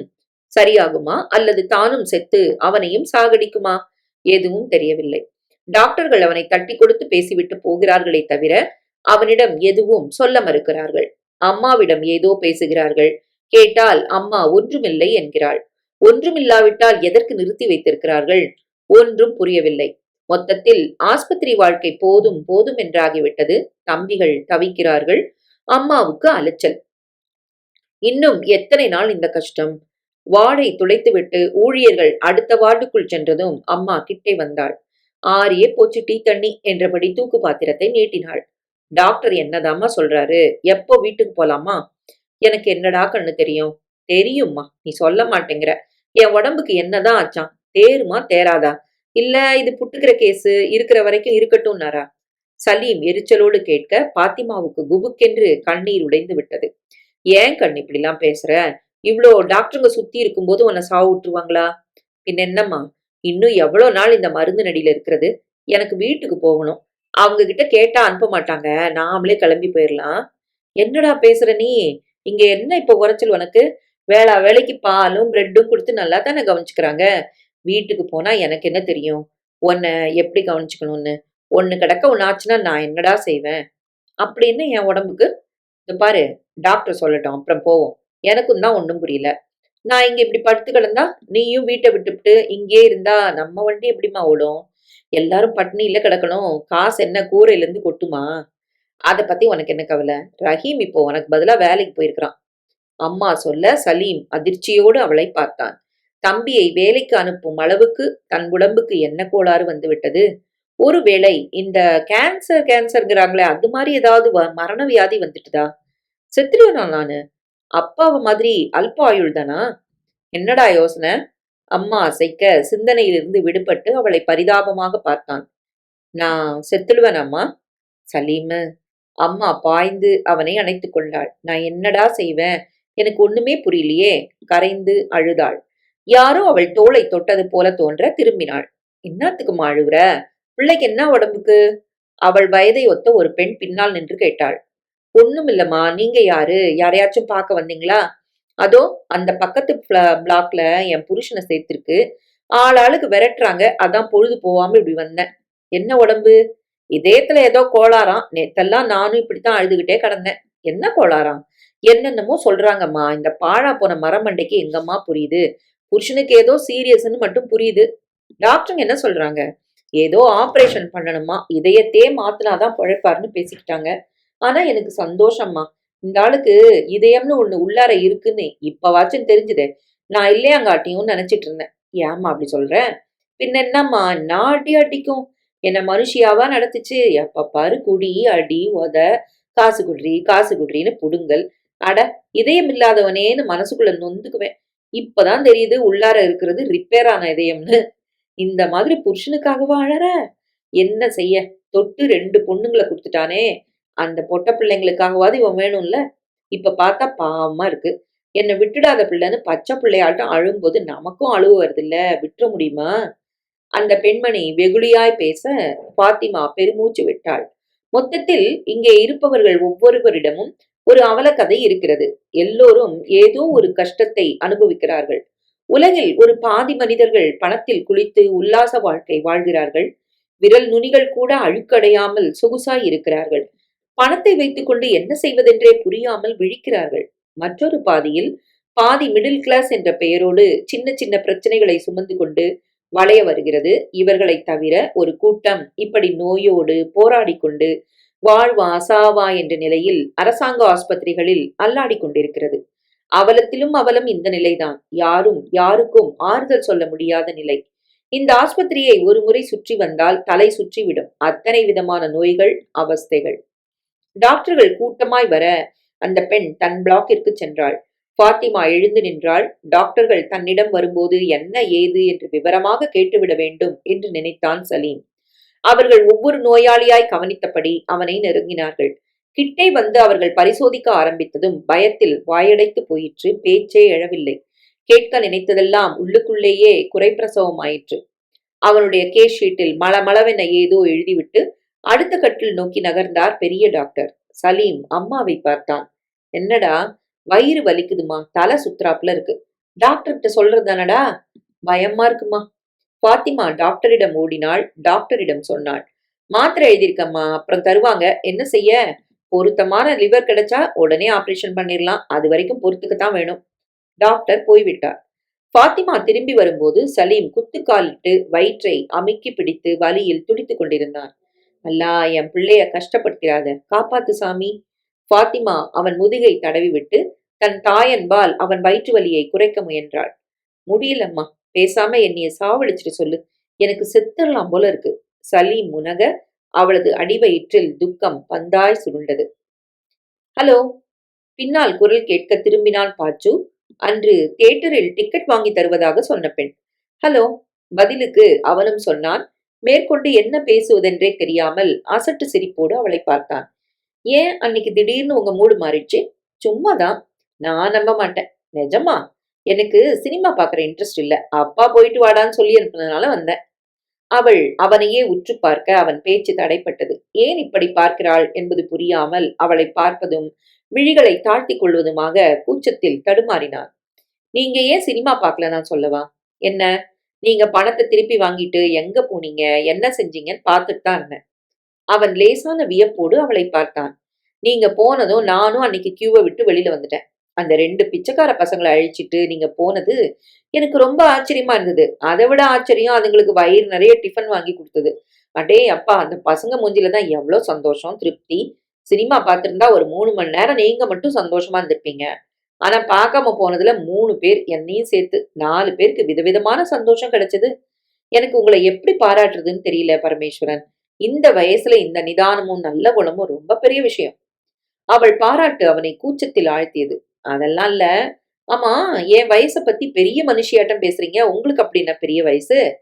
டேட் ஆஃப் பர்த் தெரிஞ்சாதான் அவ சரியான வயசு சொல்ல. சும்மா பொய். எந்த பெண்கள் உண்மை வயசு சொல்லியிருக்காங்க? ஐயோ நிஜமா பரமேஸ்வரன், என் டேட் ஆஃப் பர்த் சத்தியமா எனக்கு தெரியாது. அது மட்டும் இல்ல, என்னை பெத்தவங்க யாருன்னு கூட எனக்கு தெரியாது. பாச்சு அவளை புருவம் சுருக்கி பார்த்தான். குப்பை தொட்டில வீசி எறியப்பட்ட அநாத குழந்தைன்னா, ஏதோ ஒரு புண்ணியமா என்னை எடுத்து ஒரு சமூக சேவை நிறுவனத்துல ஒப்படைச்சாரு. அவர் என்னை கண்டெடுத்த தேதி தான் என் பிறந்த நாள். என்னை பத்தின செய்திகள் வெளியானதும் நிறைய பேர் அடாப்ஷன் எடுத்துக்க வந்தாங்களாம். கடைசியில வெளிநாட்டுல இருந்து ஒரு கோடீஸ்வரர் என்ன டிஸ்டன்ட் அடாப்ஷன் எடுத்துக்கிட்டாரு. ஒரு வக்கீல லோக்கல் கார்டியனா போட்டு எனக்கு தேவைப்பட்ட பணத்தை இன்னை வரைக்கும் அனுப்பிட்டு இருக்காரு. பணத்துக்கு கஷ்டம் இல்ல, ஆனா பாசம். வீச என்ன விலைன்னு கேட்பேன். யாரும் என்னை தூக்கி கொஞ்சினதா நினைவே இல்ல. சோறு ஓட்டுன ஞாபகம் இல்ல. அன்பான மடியில தலை சாச்சது இல்ல.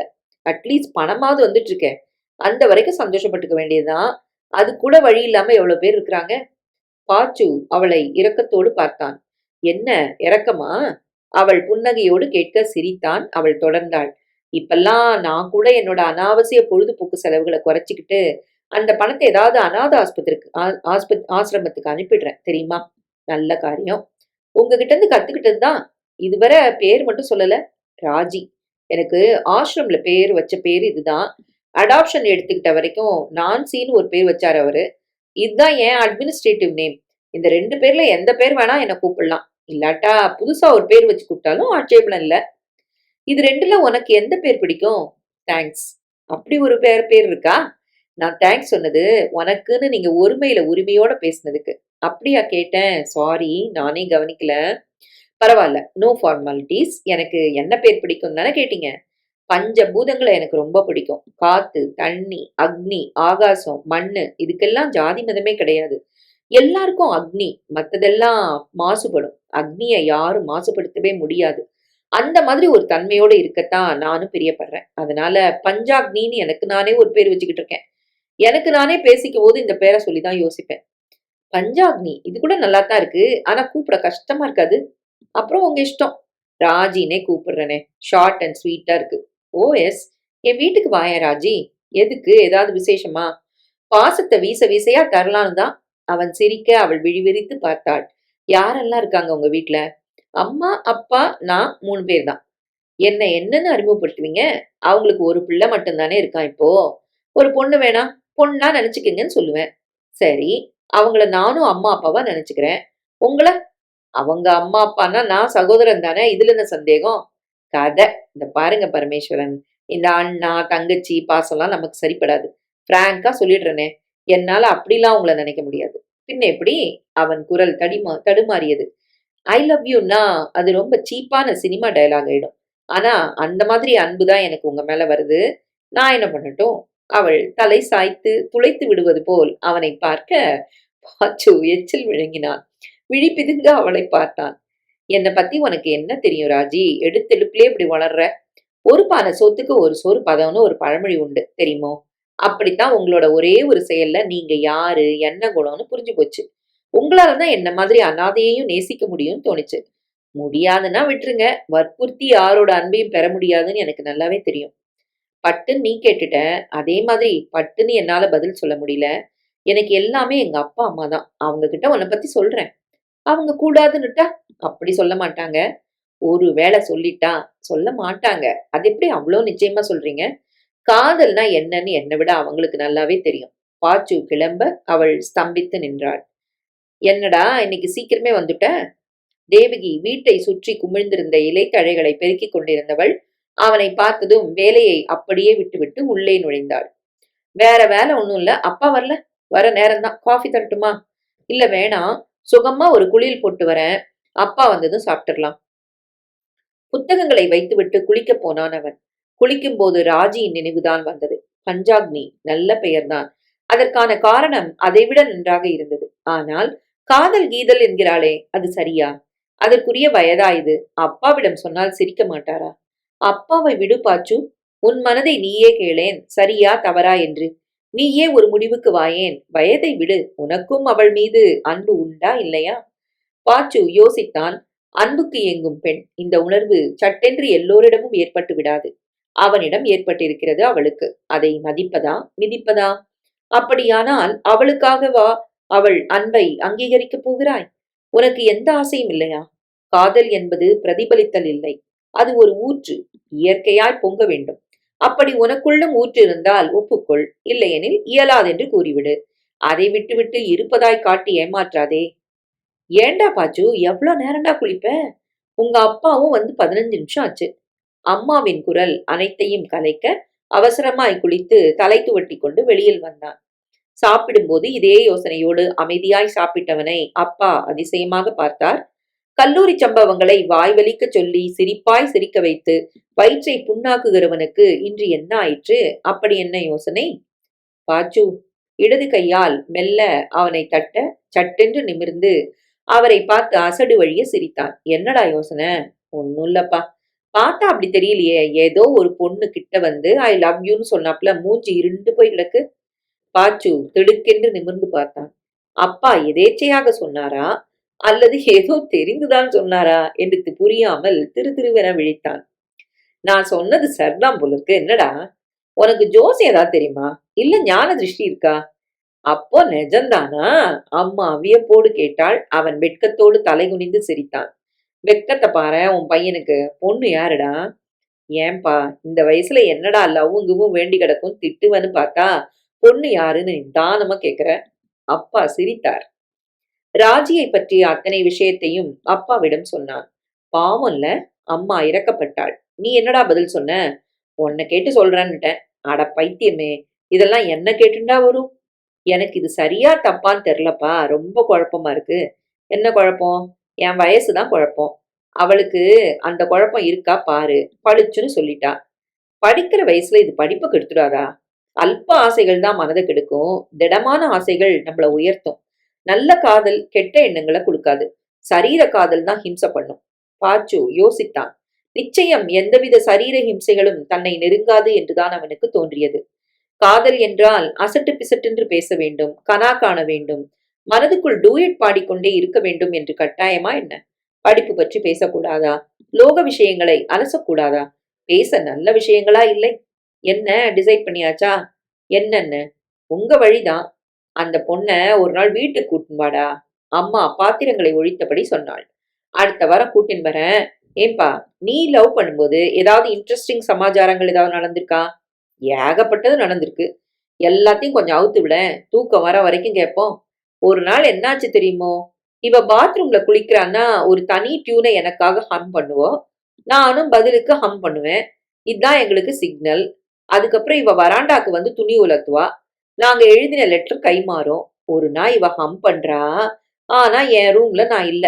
எங்க ஆத்து வேலைக்காரன் பெருக்கிட்டு இருக்கான். ஹம்மிங் நன்னா இருக்கேன்னு அவனும் அதே மாதிரி பாடி இருக்கான்.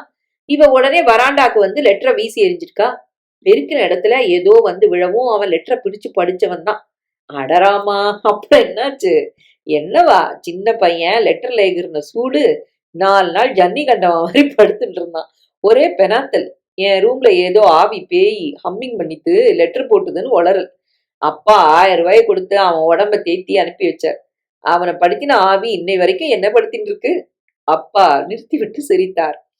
ஏம்மா, அந்த பையனுக்கு ஜன்னி காண்ற அளவுக்கு அப்படி என்னம்மா எழுதி இந்த லெட்டர்ல? சி, போடா. அம்மா வெட்கப்பட்டாள்.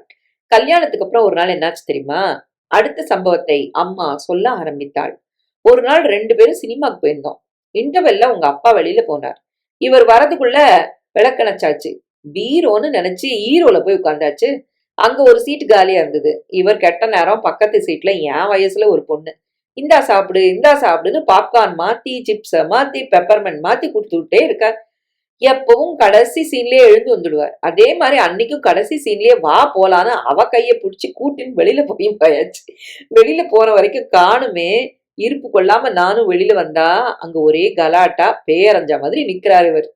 ஏயா, மிட்டாய் கொடுத்த, சிப்ஸ் கொடுத்த, கைய பிடிச்சி வெளியே கூட்டியாந்த, இப்ப என்னடான்னா பேன்னு கத்திக்கிட்டே விட்டுட்டு ஓடுனா விட்டுருவனான்னு அந்த பொண்ணு இவரை உண்டு இல்லைன்னு ஆக்கிட்டு இருக்கா. இவ கிட்ட கொஞ்சம் கெஞ்சி கூத்தாடி இடம் மாதிரி உட்கார்ந்துட்டாருன்னு புரிய வச்சார். சரி, ஒரு 500 ரூபாய் கொடு விட்டுடுறேங்கிறா. அவ ஒரு கேஸ்ன்னு புரிஞ்சு போச்சு. அப்படி இப்படி சமாளிச்சு கடைசியில 200 ரூபாய் கொடுத்துட்டு விட்டா போறோம்னு ஓடினோம் பாரு. அந்த ஓட்டம் இப்பவும் மூச்சு வாங்குறது. அம்மா சொல்ல அப்பாவின் முகத்தில் வழிந்த அசடு பாச்சு விழுந்து விழுந்து சிரித்தான். இது மாதிரிதான் எவ்வளவு அசட்டுத்தனம் பண்ண போறோமோ தானும். மறுநாள் அவளிடம் எப்படி பேச வேண்டும் என்று மனதுக்குள் ஒத்திகை பார்த்தபடி தூங்கி போனான். ஆஸ்பத்திரி வராண்டாவில் அண்ணாவும் மன்னியும் சோகமாக அமர்ந்திருந்தார்கள். வேணுவை பார்த்ததும் அண்ணா எழுந்தார். எப்படி இருக்கான்? டயாலிசிஸ் நடந்துட்டு இருக்கு. கிட்னி கிடைச்சிருமாம்மா? ஏதாவது ஏற்பாடு பண்ணிட்டு இருக்காளா? ஒன்னும் புரியலடா வேணும். லோகமே இருண்டு போயிட்டாப்புல இருக்கு. கவலைப்படாத, எந்த பக்கமாவது கண்டிப்பா வெளிச்சத்துக்கு ஏற்பாடு பண்ணுவான் பகவான். நம்ம கண்ணுக்கு முன்னால நம்ம குழந்தைகள் கஷ்டப்படக்கூடாதுடா வேணும். நான் நன்னா இருக்கும்போது அவன் உயிருக்கு போராடுறது அவனுக்கு தண்டனையா எனக்கு தண்டனையானே புரியலையே. இந்த வியாதி எனக்கு வந்திருக்கப்படாதா? நான் குத்துக்கள் மாதிரி இருக்க என் பிள்ளைக்கு இப்படி ஒரு அவதி வரணுமா? என்ன கொடுமடா இது. வேணு வேதனையோடு மௌனமாக இருந்தார். என்னவென்று ஆறுதல் சொல்வது? அண்ணா அழுவதை பார்த்தால் கஷ்டமாகத்தான் இருக்கிறது. எப்படி உதவுவதென்று புரியவில்லை. உலகத்தில் யாரும் கஷ்டப்படக்கூடாதென்று நினைப்பவர் அவர்.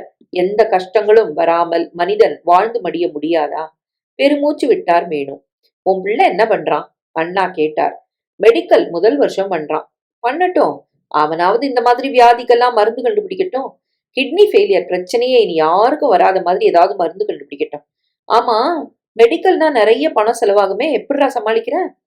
பேங்க் லோன் போட்டேன். எப்படியோ கொஞ்சம் கஷ்டப்பட்டு கட்டிட்டேன். அப்பாவோட சொத்துல உனக்கு ஒண்ணுமே தராம ஏமாத்திட்டோம்ல. நான் அப்படி நினைக்கலையே. எனக்கு குத்துறதே. உனக்கு பண்ணின துரோகத்துக்கு தான் என் பிள்ளைய படுத்துறானோ என்னமோ இறைவன்னு தோன்றதே. என்ன பேசுற நீ? அதெல்லாம் ஒண்ணும் இல்ல. சும்மா இருக்கியா? இல்லடா வேணும். தப்பு தப்புதான். அத இப்ப சரி பண்ணணுங்கிறான் பகவான். உன் பங்குக்கான பணத்தை தந்துடுறேன்டா வேணும். நீ வாங்கிட்டா நிச்சயம் என் பிள்ளை நன்னாயிடுவான். கடவுளே, அப்படிலாம் எதுவும் இல்லைண்ணா. அனாவசியமா குழப்பிக்கிற நீ. தக்ஷன் நன்னாயிடுவான். தெய்வம் கைவிடாது. அதான், இந்த பாவத்துல இருந்து என்னை விடுவிக்க ஒன்னால மட்டும்தான் முடியும். முடியாதுன்னு சொல்லிடாதுடா வேணும். நாளைக்கு என் கூட வந்து நான் தர பணத்தை வாங்கிண்டாதான் என் மனசு ஆறும். அதெல்லாம் ஒன்னும் பேசாதடா வேணும். என் பிள்ளை நன்னாகணும் நீ ஆசைப்பட்டா பணத்தை வாங்கிக்கணும். இதுக்கு மேல எதுவும் பேசாத. நாளைக்கு காலம்பரை நாம பேங்க்குக்கு போறோம். 10 மணிக்கு வந்துடு. வேணு ஆடி போனார். அண்ணா சென்டிமெண்டால் அடிக்க பார்க்கிறார். இந்த நேரத்தில் பேசினாலும் குற்றம், பேசாவிட்டாலும் குற்றமாகிவிடும். அண்ணாவுக்கு குற்ற உணர்ச்சி. அதற்காக இத்தனை வருடம் கழித்து பணம் வாங்குவதா? பணத்தின் மீது பெரிதாய் ஆசை ஒன்றுமில்லை தனக்கு என்பதை எப்படி புரிய வைப்பது? குழப்பத்தோடு ஆபீஸுக்கு கூட போகாமல் வீட்டுக்கு வந்தார் அவர். இது பற்றி தேவகியோடும் பேசினார். என்ன செய்ய போறீங்க? தேவகி கவலையோடு கேட்டாள். பணம் வாங்க எனக்கு பிடிக்கல. அதே நேரம் அண்ணா மனசை காயப்படுத்தவும் கூடாது. நான் என்ன பண்ணட்டும் தேவகி? நாளைக்கு காத்தாலைக்குள்ள நான் என்ன முடிவெடுக்க போறேன்? முதல்ல சாப்பிட்டுட்டு 10 நிமிஷம் தூங்குங்க. கடவுள் உங்களை கைவிட மாட்டான். ஏதாவது வழி காட்டுவான், வாங்க. தேவகி அவரை வற்புறுத்தி சாப்பிட உட்கார வைத்தாள்.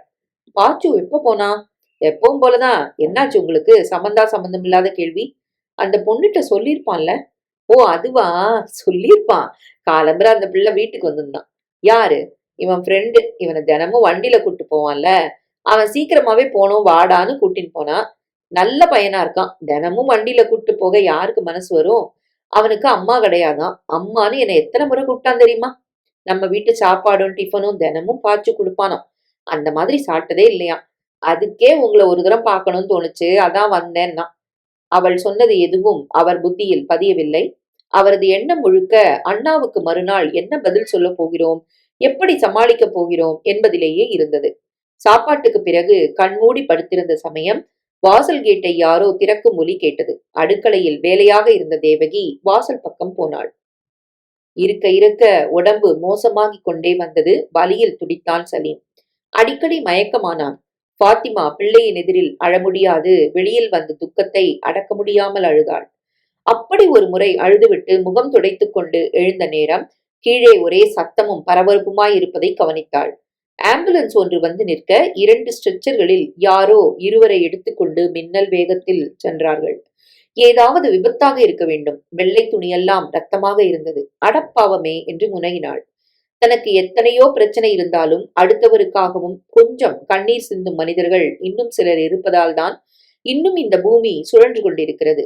பாத்திமா அடிபட்டு ரத்தம் சிந்தும் அந்த 2 முகம் தெரியாத மனிதர்களுக்காகவும் அழுதாள்.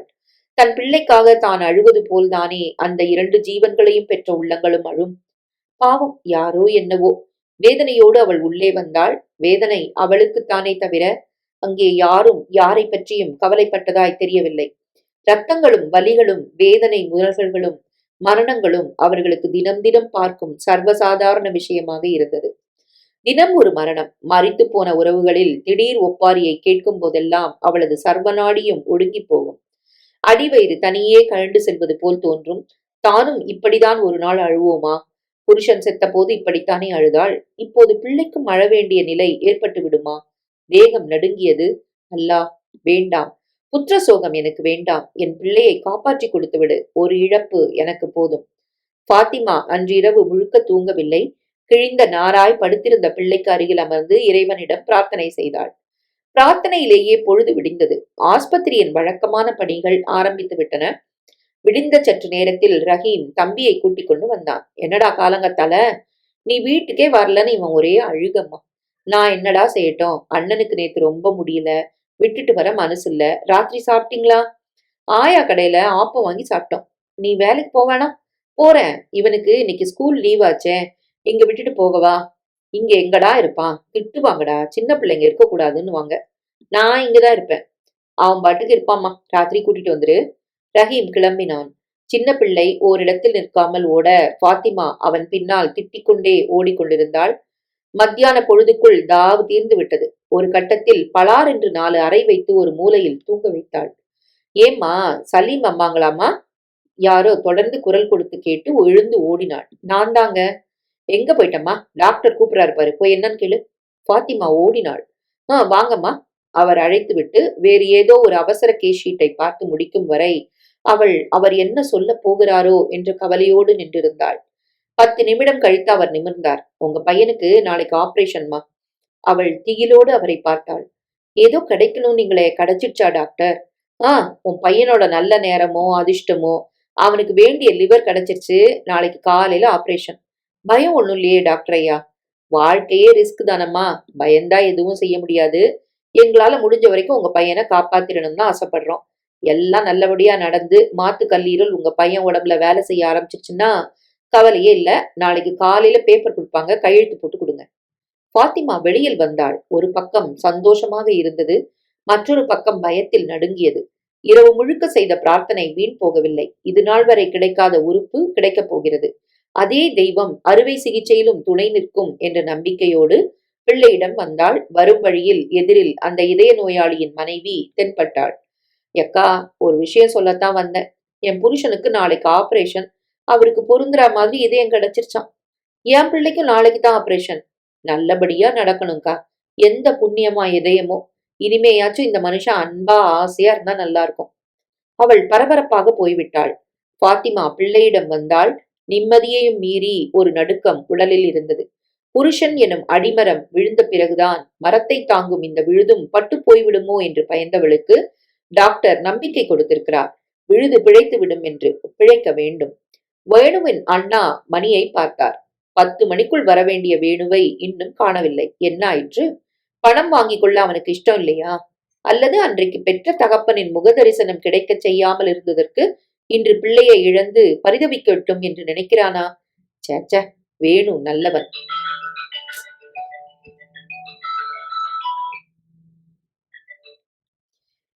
சேச்ச, வேணு நல்லவன். பணத்திற்கு ஆசைப்படாத அபூர்வ பிறவி. அன்றைக்கு அவனை யாரும் புரிந்து கொள்ளாவிட்டாலும் இப்போது புரிகிறது குற்றவாளி யார் என்பது. பணத்தை விட பெரிய விஷயம் ஆரோக்கியம் என்று பிள்ளையின் அவஸ்தை பார்த்ததும் புரிகிறது. நோயற்ற வாழ்வே குறைவற்ற செல்வம் என்று பெரியவர்கள் சும்மாவா சொல்லி வைத்து விட்டு போனார்கள்? அவர் கண்கள் மீண்டும் வாசலை பார்த்தது. கண்ணு கெட்டிய தூரம் வரை வேணுவை காணவில்லை. நர்சிங் ஹோமின் தொலைபேசிகள் மாறி மாறி சிணுங்கின. சார், யாரோ அழைக்க திரும்பினார். டாக்டர் உங்களை உடனே வர சொன்னாரு. அவர் அவசரமாய் நடந்தார். வாங்க மிஸ்டர் நாராயணன். டாக்டர் அவர் கைப்பிடித்து குலுக்கினார். You are lucky. உங்க பையனுக்கு கிட்னி கிடைச்சாச்சு. நாளைக்கு ஆபரேஷன். டாக்டர் சொல்ல ஆனந்த அதிர்ச்சியில் வாயடைத்தது. கண்கள் விரிந்து கலங்கியது. யார் டாக்டர் தராங்க? டீடைல்ஸ் எல்லாம் அப்புறம் சொல்றேனே. நான் இப்ப அவசரமா ஒரு கேஸ் அட்டன் பண்ணணும். டாக்டர் எழுந்தார். நீங்க ஆபரேஷனுக்கு பணத்தை கட்டிருங்க. டாக்டர் வெளியில் சென்றார். ஆபரேஷன் நல்லபடியாக நடக்க வேண்டும் என்ற கவலையிலும் பயத்திலும் அன்று முழுக்க தூங்கவே இல்லை. வேணுவுக்கு செய்த துரோகத்தை ஆண்டவன் மன்னித்து விட்டான் போலும். இல்லாவிட்டால் இப்படி ஒரு உதவியை யார் மூலமாகவாது உடனடியாக செய்வானா? இருந்தாலும் வேணுவுக்கு எப்படியாவது பணத்தை கொடுக்க பார்க்க வேண்டும். மறுநாள் ஆபரேஷனுக்காக தட்சிணை அழைத்து சென்ற பிறகு மனசு பூராவும் பிரார்த்தனைகளோடு நிலை கொள்ளாமல் தியேட்டர் வாசலில் உட்கார்ந்திருந்தார்கள். கண்ணாடி கதவை யாரோ தள்ளி திறந்து கொண்டு வர நிமிர்ந்து பார்த்த நாராயணனின் முகம் மலர்ந்தது. வேணு, வாடா. உன்னைத்தான் நினைச்சேன். ஏன்டா நேத்திக்கு வரல? விஷயம் தெரியுமா உனக்கு? தக்ஷனுக்கு கிட்னி கிடைச்சிட்டு உள்ள ஆபரேஷன் நடந்துட்டு இருக்கு. கடவுள் கண்ணை திறந்து இந்த கெட்டவனையும் கருணையோட பார்த்துட்டார்டா வேணு. நீ வந்தது நன்னாயிடுத்து. எனக்கு தைரியமா இருக்கும். ஆபரேஷன் முடிகிற வரைக்கும் என் கூடவே இரு, சரியா? வேணு தலையாட்டினார். மௌனமாக அண்ணனின் அருகில் அமர்ந்தார். ஆபரேஷன் முடியும் வரை கண்மூடி அமர்ந்திருந்தார். யாரும் யாரோடும் பேசவில்லை. அறுவை சிகிச்சை நல்லபடியாக நடந்து முடிய பிரார்த்தனைகள் செய்து கொண்டிருந்தனர். 3 மணி நேரம் கடந்து தியேட்டர் கதவு திறந்தது. தியேட்டர் உடையோடு டாக்டர் வெளியில் வந்து நாராயணனின் கரம் பற்றி குலுக்கினார். He is saved. Thank you doctor. கடவுளுக்கு சொல்லுங்க. கிட்னி கொடுத்தவங்களுக்கு சொல்லுங்க. டாக்டர் செய்து முடித்த களைப்போடு தன் அறைக்கு சென்றார். நாராயணன் அதன் அத்தனை நேரத்து டென்ஷனும் கரைய அப்படியே உட்கார்ந்து அழுதார். நிம்மதி கூட சில நேரம் அழுகையாய் வெளிப்படும். அப்போ நான் கிளம்பட்டுமாண்ணா? அவர் அழுகை ஓய்ந்த பின் மெல்ல கேட்டார் வேணு. போறியா? என் பிள்ளை பழிச்சிட்டான்னு பணம் வேணான்னு மட்டும் சொல்லிடாதடா வேணு. நீ வாங்கிட்டாதான் என் மனசு சமாதானமாகும். வேணு பதில் சொல்லவில்லை. அப்புறம் வரேன் என்றபடி கிளம்பினார். பாத்திமா வானம் நோக்கி தொழுதாள். சலீம் பிடைத்து விட்டான். அல்லாஹ் கைவிடவில்லை. அவள் வீட்டு தூணை விழுதை காப்பாற்றி விட்டான். போதும்டா சாமி, இப்படி இனி யாரும் செத்து பிழைக்க வேண்டாம். டாக்டர் வெளியில் வந்ததும் என்ன பேசுவது, எப்படி நன்றி சொல்வதென்று புரியாமல் அவர் காலில் விழுந்தாள். நீங்கள்லாம் சாதாரண மனுஷங்க இல்ல டாக்டர், கடவுளோட பிரதிநிதிகள். அவள் குரல் நடுங்கியது. அவர் புன்னகைத்தார். ஒருத்தர் துக்கம், இன்னொருத்தருக்கு சந்தோஷம் என்று சொல்லியபடியே நடந்தார். அதன் அர்த்தம் அவளுக்கு புரியவில்லை. பிள்ளை உடல் தேறி நன்கு நடமாட ஆரம்பித்ததும் கொஞ்சம் காசு சேர்த்துக்கொண்டு நாகூருக்கு ஒரு நடை போய் வர வேண்டும் என்று நினைத்து கொண்டாள். யாரோ ஒரு மூதாட்டியின் மரண ஓலம் செவியை தாக்கி வயிற்றை கலக்கியது. இப்படி ஒரு அழுகைக்கு அவளை ஆளாக்காமல் காத்துவிட்டது தெய்வம். பெருமூச்சும் நிம்மதியுமாக அப்பாடா என்று வெகு நாளுக்கு பிறகு அமர்ந்தாள் அவள். நாராயணன் டாக்டரின் அறைக்கு வந்தார். வாங்க நாராயணன், பாத்தீங்களா பையனை? யாரு கிட்னி கொடுத்தாங்கன்னு சொல்லவே இல்லையே டாக்டர். ஒரு பிரெயின் டெத் சம்பந்தப்பட்டவங்க டொனேட் பண்ணதுதான். யார் டாக்டர்? தெரில. நீங்க ஜிஹெச் போனா டாக்டர் கைலாஷ்னு ஒருத்தர் இருப்பாரு. அவரை பார்த்து கேட்டா விவரம் தெரியும். நாராயணன் மனைவியை அங்கு விட்டுவிட்டு 50,000 ரூபாய் பணத்தோடு உடனடியாக தன் காரில் கிளம்பினார். யாரோ என்னவோ பிரெயின் டெத் என்கிறார்கள். பணம் தேவைப்படும். இது விலை இல்ல, நன்றியின் அடையாளம். ஜிஹெச் என்ற கடலில் கைலாஷ் என்ற டாக்டரை ஒரு வழியாய் கண்டுபிடித்து தன்னை அறிமுகப்படுத்திக் கொண்டார். ஓ, நீங்க தான் அந்த கிட்னி பேஷண்டோட அப்பாவா? பையன் எப்படி இருக்கான்? உங்க புண்ணியத்துல பழிச்சிட்டான் டாக்டர். சமயத்துல உதவி செஞ்சிருக்கிறீங்க. நான் இல்ல மிஸ்டர் நாராயணன். ஒரு ஆக்சிடென்ட் கேஸ். டைரக்டா மண்டையில அடி. பாருங்களேன்.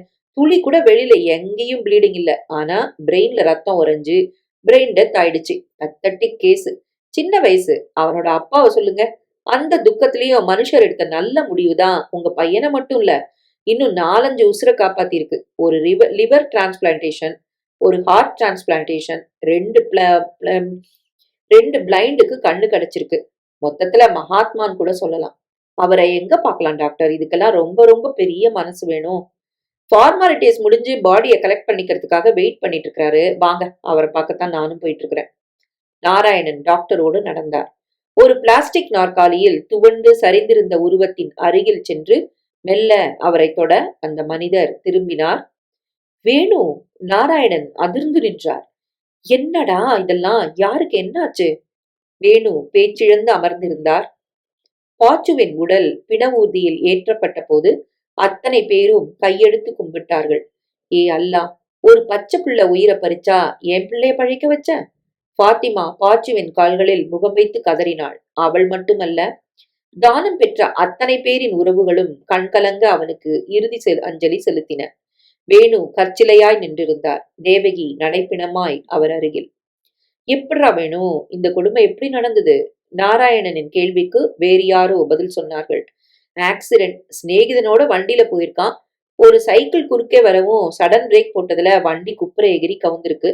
ஓட்டுனவனுக்கு அதிகம் காயம் இல்ல. ஆனா பின்னால உட்கார்ந்திருந்த இந்த பையன் தூக்கி எறியப்பட்ட வேகத்துல மண்டை எதுலயோ மோதி இருக்கு. சொட்டு ரத்தம் இல்ல. ஆஸ்பத்திரி கொண்டு வந்தா பிரெயின் டெத்து. ஒரே பையனா. ஆனாலும் இந்த மாமனிதர் அந்த துக்கத்திலையும் நிதானமா ஒரு முடிவெடுத்தாரு. என் பிள்ளை உடம்புல எந்தெந்த உறுப்பெல்லாம் யார் யாருக்கு உபயோகப்படுமோ எடுத்துக்கங்கன்னு சொல்லிட்டாரு. அவர் சொல்லித்தான் கிட்னி உங்க பையனுக்கு கிடைச்சது. டாக்டருக்கு படிக்கிற பிள்ளையாம். இருந்திருந்தா எவ்வளவு 1000 உசுர காப்பாத்திருப்பான். இப்ப செத்தும் சிலரை வாழ வச்சுட்டான். நாராயணன் முகத்தை மூடிக்கொண்டு அழுதார். பையில் இருந்த பணம் சத்தம் போட்டு சிரிப்பது போல் இருந்தது. அமரர் ஊர்தி கிளம்பியது. நேராக மயானத்துக்கு எடுத்துச் செல்லப்பட்டது. கல்லூரி மாணவர்கள் வரிசையாய் அஞ்சலி செலுத்தி அழுதபடி நகர்ந்தார்கள். ராஜி மயங்கி விழ பதறியபடி சிலர் அவளை தூக்கி கொண்டு தள்ளிச் சென்று மயக்கம் தெளிய வைக்க முயன்றார்கள். வேணு கடைசியாய் ஒரு முறை பாச்சுவின் முகத்தை பார்த்தார். தேங்க்ஸ்பா. 5, 6 பேருக்கு உசு கொடுக்கிற அளவுக்கு ஒரு முடிவெடுத்தியே, ரொம்ப தேங்க்ஸ். பாச்சுவின் குரல் சன்னமாய் காதுக்குள் கேட்டது. வேணு உடம்பை சிலிர்த்து கொண்டார். பாச்சு! தேவகியின் பீரிட்ட அழுகை மயானத்தை கரைத்தது. மறுபடியும் எப்படான்னு அவனை பார்க்க போறேன்? இன்னும் எவ்வளோ ஜென்மண்டா எடுக்கணும்? எவ்வளோ யுகம் காத்திருக்கணும்? சொல்லிட்டு போடா கண்ணா. வேணு அவளை அணைத்து அழுகையை கட்டுப்படுத்தினார். பாச்சுவை அக்னி முத்தமிட்டது. நாராயணன் வேணுவை கைத்தாங்கலாக அழைத்துக் கொண்டு சென்றார். சாஸ்திரிகள் கிட்டே வந்தார். பிரம்மச்சாரி பிள்ளை, என்னிலிருந்து கர்மா பண்ண போறேன்னு சொன்னா ஏற்பாடு பண்ணிடுவேன். நாராயணன் வேதனையோடு தம்பியை பார்த்தார். என்னடா சொல்றது வேணு? வேணு நிச்சலனமாக இருவரையும் பார்த்தார். எந்த காரியமும் வேண்டாம் சாஸ்திரிகளே. என்னடா சொல்ற? அண்ணா அதிர்ச்சியோடு கேட்டார். அவன் ஆன்மா சாந்தியாக வேண்டாமா? அவன் செத்தாதானே? என்னடா சொல்ற? இப்ப எரிச்சது வெறும் எலும்பும் தோலும் தான். அதுக்குள்ள உயிர் துடிப்போட இருந்ததெல்லாம் இன்னமும் உயிரோட துடிச்சுட்டு இருக்கு. அவன் இப்போ ஒருத்தன் இல்ல, 6 பேர். எனக்கு 6 குழந்தைகள். உயிர் துடிப்போட 6 பேருக்குள்ள இருக்கிறவனுக்கு எப்படி நான் கர்மம் பண்ணுவேன்? என்னால முடியாது. யாராலும் எதுவும் பேச முடியவில்லை. அவர் சொல்வது நியாயமாய்ப்பட்டது. வேணு ராஜியிடம் சென்றார். அவளை உற்று பார்த்தார். பாச்சு மனதார நேசித்த ஜீவன். என்னோட வரையா ராஜி? ராஜி கண்கலங்க அவரை பார்த்தாள். மாட்டு பொண்ணா கூட்டுக்க இனி முடியாது. மகளா வந்துட. எங்களுக்கு நீ, உனக்கு நாங்க. ராஜி அவர் நெஞ்சில் முகம் புதைத்தாள். தேங்க்ஸ்பா. பாச்சுவின் குரல் மட்டும் சன்னமாய் காதுக்குள் ஒலித்தது.